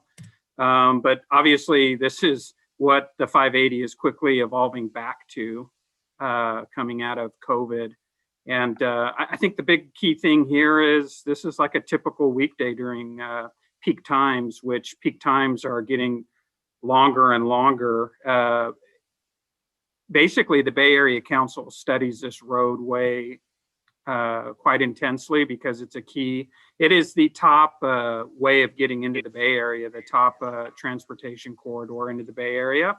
And it's about to get a whole lot worse. They're estimating a 75% increase in that congestion before 2040 as compared to 2016. And then that truck traffic, which is so key to the Oakland port, and yet such a big part of the commute and the congestion, it's due to increase 58% before 2040. So again, here's those 3 mega commutes into the Bay Area, and you can just see order of magnitude wise. Folks coming in on the 580, basically from San Joaquin County, and Stanislaus County, just the sheer volume and also the rate of increase. Here's your board of directors. The board was set up, the agency was set up as a Tri-Valley San Joaquin Valley Regional Rail Authority to provide a transportation alternative in that corridor. And so you have 15 member agencies. Melissa Hernandez, our own, is the vice chair of the agency, and there are others. Kathy Nerum is on the board, and Mayor Warner is on the board. So lots of well-known faces on the board from both sides of the Altamont, and Brittany Kick. I couldn't forget about Brittany, and then David Haubert. So my goodness, almost half our board at least is on the Valley Link board. So we're tight at the hip. AB 758 set up LAFTA as the managing agency out the door for this rail authority. So a lot of time at the staff level is devoted to moving this project forward. Here's the current organizational chart. These are folks that represent the agency. They do not include the consulting teams that are the general engineering contract, which is probably equally as bulky, if not probably twice the size of this org chart. So again, we're the managing agency, and Michael Connerin, your attorney, is a really valuable player on the management team with this group. And as we move forward, the evolution of the organization certainly will be something that we talk more and more about LAFTA's role, and about how the organization itself evolves with the management team and others. Here's the project. There's two phases, one from Stockton into North Lathrop, that's the second phase. And then from North Lathrop into the Dublin Pleasanton BART station is the first phase. As you see, it's 42 miles, it's 7 stations, lots of opportunity for transit-oriented development at the stations. And this is a project that drives a lot of economic impact in the region when you consider the TOD opportunities and the building of the system itself. I think I have a slide a little bit later on that shows that impact. We're looking at a couple of different technologies to have the train operate on. I think it's valuable to just talk about them now since we've got the little corridor map up. There is a zero emission alternative that the board is looking at. It's about $250 million more than the alternative solution, which would not be zero, would be a hybrid diesel train. But the zero emission technology, since we're talking about zero emission, is to have the train operate on battery with catenary lines. So basically there'd be battery packs in the train. And from North Dublin into Mountain House, it'd operate on the battery pack that's in the UP right away, where catenary is prohibited at the moment. And then up and over the Altamont from Mountain House to Greenville, you would have catenary line along the right of way to recharge the battery and also to provide the torque to get the train and maintain good speed in the Altamont. And then as you get into the 580 section, I think it's been generally speaking the desire of the board not to have catenary line in the middle of the highway. And so again, envisioning that the train would operate on battery in the 580 section. So with that said, it's about 42,000 metric tons of greenhouse gas emission savings in 2040 from the train system. This is what a typical multiple unit train looks like, and the battery electric option would obviously include battery packs in that middle compartment. That's actually where the engine is, and the battery packs would go, and then you'd see catenary up on top. What we've been studying based on the volume of 33,000 rides a day in 2040 is actually trains that would have 3 passenger compartments, whereas this one shows 2. Here again is the economic impact. We used a really well-known model out of the American Public Transit Association to look at how many jobs could potentially be how many jobs would be created by this project during construction as well as operations, and then the economic impact that would ripple through both Alameda County and San Joaquin County during construction and also during operations. So it's not a full FTE the number of jobs aren't all FTEs. It's just the impact of potential jobs, whether they're FTE or otherwise. The big work that's going on currently is the draft environmental impact report. It came out in December for public comment. It was on the street for 50 days for public comment. And then January 21st, the comments were due. You see there how many comments we received and from what type of organizations we received them from. So staff's literally working around the clock behind the scenes to respond to the comments and to also update the EIR based on the comments. And we're thinking at the latest, the Valley Link board will consider certification of the EIR and adoption of the project. I think I just have a couple more slides here. There's a fact sheet online, valleylinkrail.com. If you're looking for something to share with a friend or to just take a quick look at the project, over 2 pages. Most recently, the California High-Speed Rail Authority came out with their revised draft 2020 business plan. It had Valley Link within the plan, and the state rail plan contains Valley Link within it. So basically, you're in all the key planning documents for a good rail project with a high degree of connectivity through interacting within that state rail plan. Here's the cost spread at the moment of the project, 2.4 to 3.2 billion. We're basically at a 15% design right now. So, that we tend to work within a range rather than identifying a cost certain. And that's in year of expenditure. So 2027 dollars. And then I've also included on this slide the money that has been identified and basically marked for the project. So a little less than a third of the way there. Really, I think everybody just recognizes we need O&M money for the project, your ability to operate and maintain, not just build it. So it's likely that this project, once it gets to the ballot in some sort of a ballot measure, both in the Bay Area and in San Joaquin County, that's where your O&M money will come from. And also a large chunk of your capital expenses. And then at that point, the state and the feds who would like to be the last dollar in on the project, not necessarily the first dollar in, that's where you'll see them react rather quickly after those measures are approved to basically fill in the blank and get the project fully funded.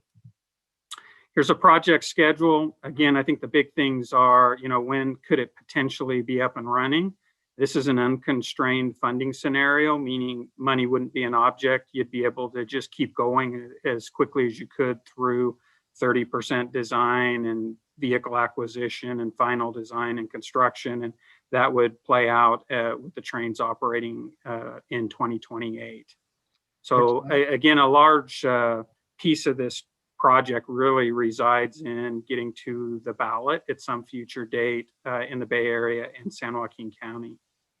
And I think that's it. I tell you, I've got icons all over the place, so I can't see the title on the slide, but I think these are the 3 key bullet points for changes to AB 758.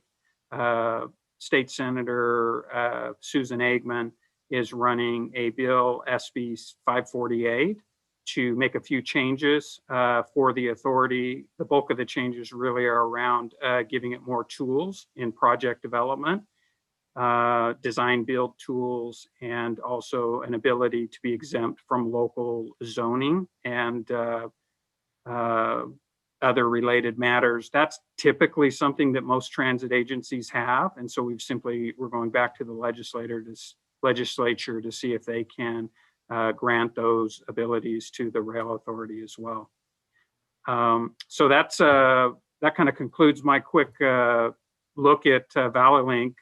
Again, I think some of the key things from a LAFTA perspective are that, this is a huge project. It's a multi-billion-dollar project, and it certainly demands almost round-the-clock attention from a lot of your key staff at LAFTA.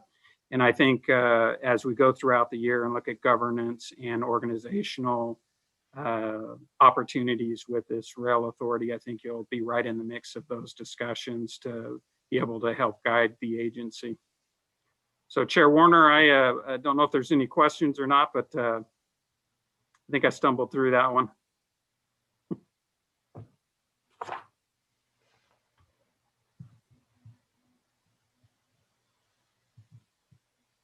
Oh, Bob, I can't hear you. I think you're muted. I said, yeah, I think Vice Chair Brown would like to say something.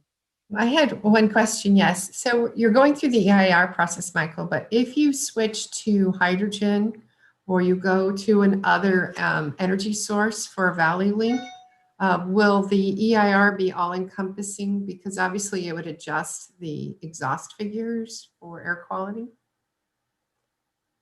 So we do have a zero emission alternative in the EIR. Michael Conneran would probably be best suited. Michael, I don't know if you heard from Vice Chair Brown, her comment, but. So it would depend on what it is we adopt and really looking at the language in the EIR and how much it's described. There's a range of changes that can be made to projects that are studied in an EIR. Some require just minor technical changes. Usually that's called an addendum.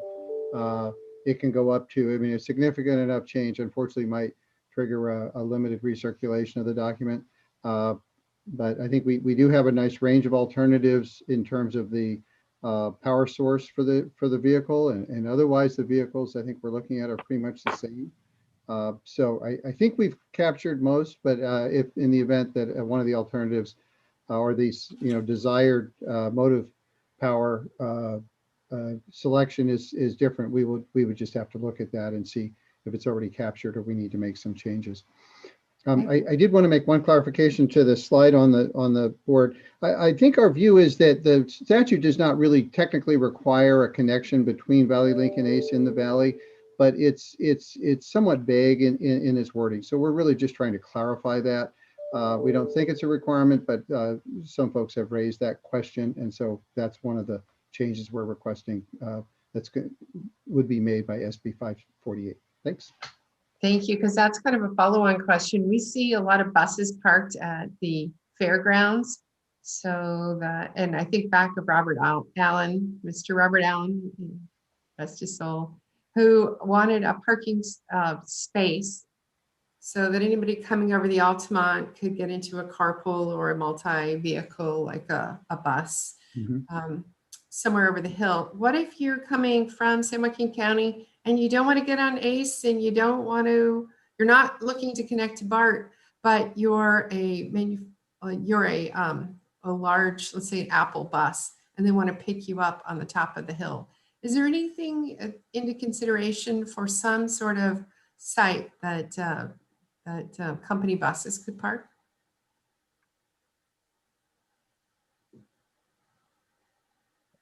As part of Valley Link? Well, it's just a way. So what if you come over the hill and you don't want to get on BART and you don't want to get on ACE? What do? You're stuck. You park in Pleasanton. Only with the new Dublin parking structure. Yeah, I don't mean to make it complicated, but not everybody who's coming from San Joaquin, you look at all those vehicles, they're not all going for BART and ACE. Well, so you just excuse me a second, though. We're talking about Valley Link, and this would not be within the purview of Valley Link, right? I mean, I'm just. Yeah, I mean, it's a good question. I think there's lots of efforts going on within the 580 corridor. Anything from long range managed lanes from the Central Valley into our managed lanes in the Tri-Valley. That's kind of a long-term project that's starting to be looked at, and then the Valley Link. And I mean, having lots of options, right? That's where you really make a dent in getting vehicles off the roadway or alternatives to single occupancy vehicles going and successful. So here's the question I was trying to get at. I mean, it is a good question, but under whose purview is that answered? Is there anything within the auspices of LAVTA or Valley Link that would address that? Or is that a question for the ACTC, for instance. I'm just trying to figure out, I don't know that it's in our purview or Valley Link's purview to handle that question. Well, even Chair Warner, you could get on a Wheels bus. What if you come to the top and you want to get on a Wheels bus? Oh, well, you didn't say that. You said you wanted to get on a Any kind of Apple. other transportation, multi person transportation, shared vehicle.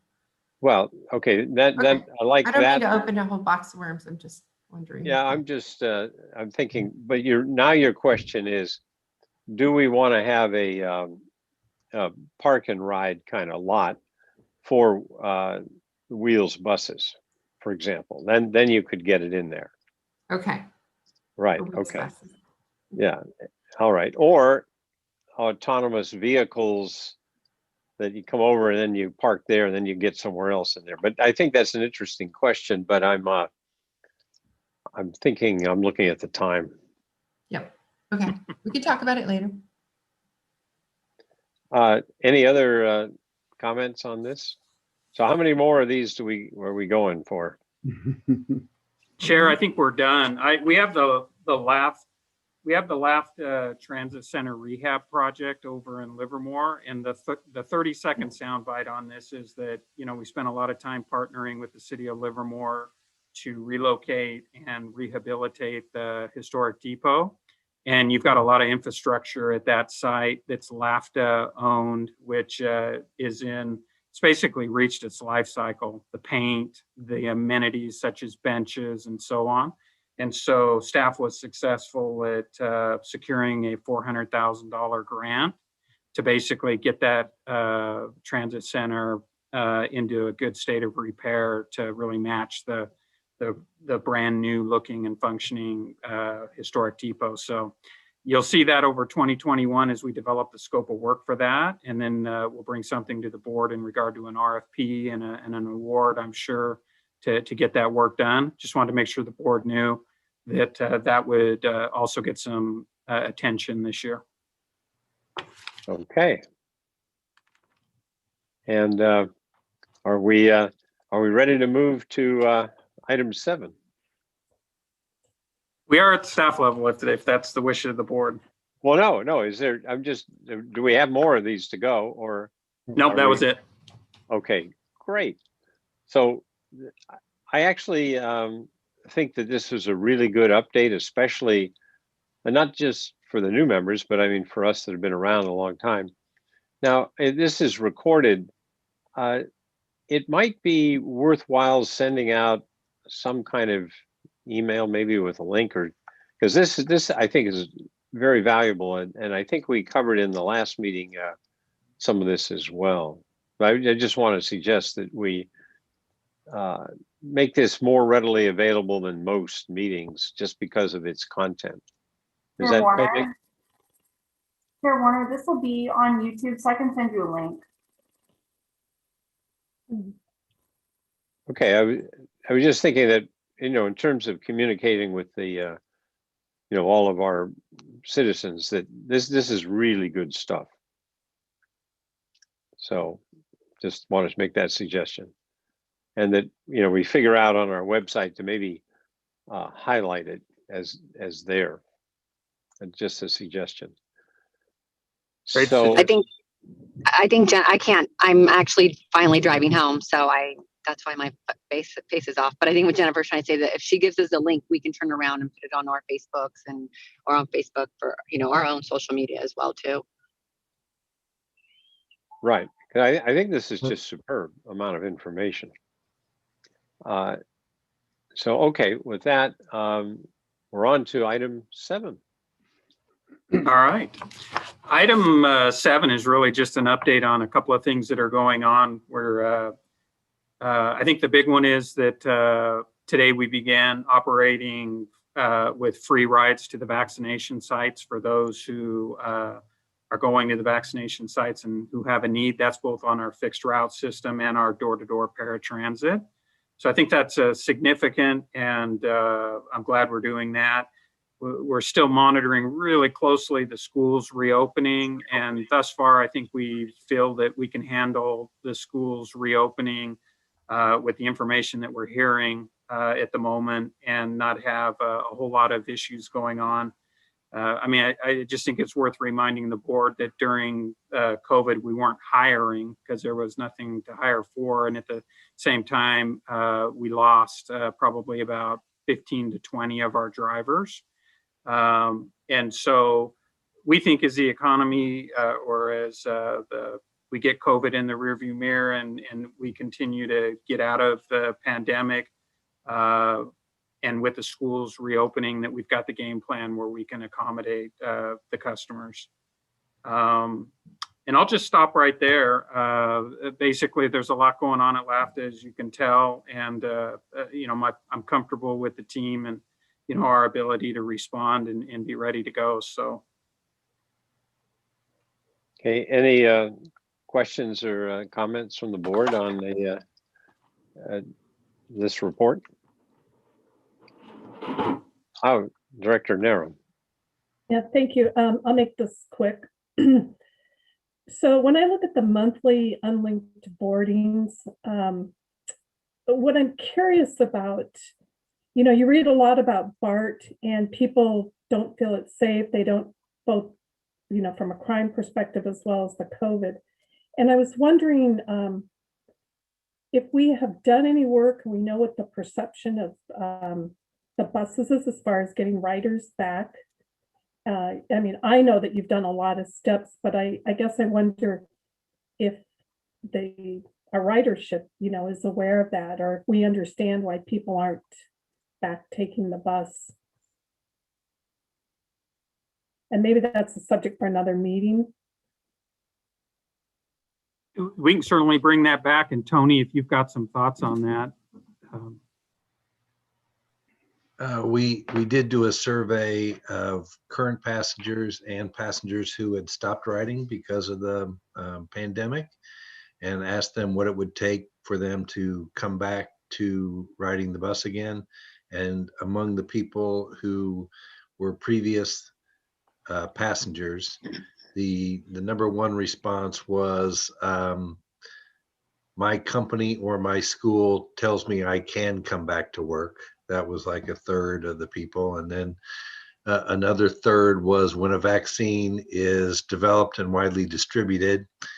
And a third was when I'm comfortable that the buses are safe, clean, disinfected. And so we kind of developed a whole series of public service announcements that have run on KKIQ. I call them the Hi, I'm Michael Tree series.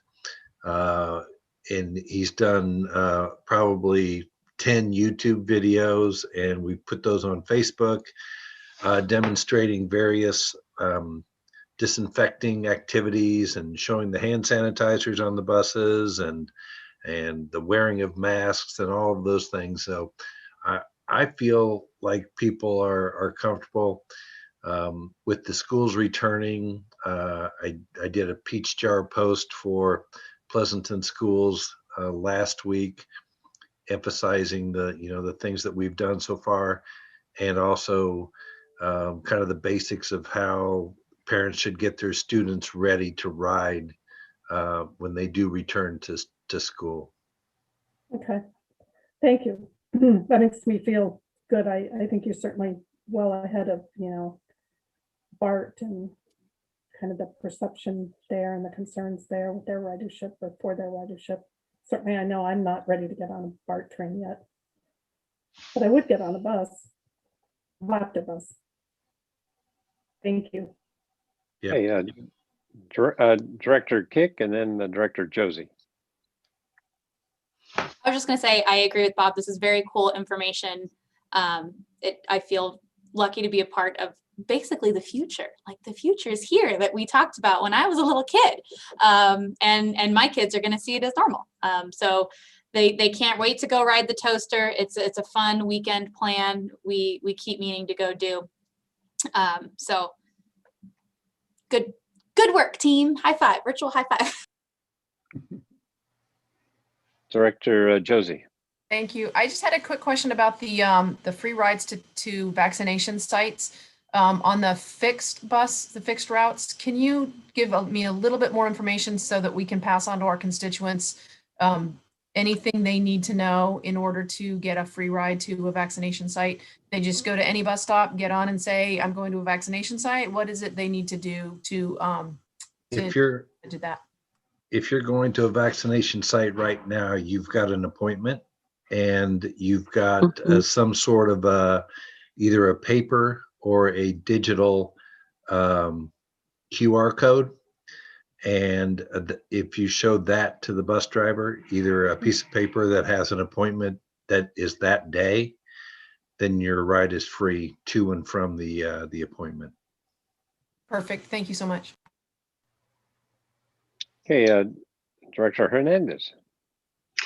I'll make it really quick. Tony, can you just send that? Do you think you can possibly send the same sheet that you did for Peach Jar for Pleasanton to our Dublin Unified School District as well, so they can pass it around? I can. I actually have or something similar. I have a Zoom meeting tomorrow at 8 a.m. with an assistant superintendent and the principal of Dublin High School, and we're going to talk about their whatever's on their mind. Perfect. And you can if you can email it to me, that'd be great. Thank you. Okay. So I think we're into matters initiated already. Are there any more? Anybody, any further comments or anything? Okay, I think we're wrapping this up. So we'll adjourn to our next meeting scheduled for April 5th, 2021. And thank you. A lot of good work. Bye. Thanks, everybody.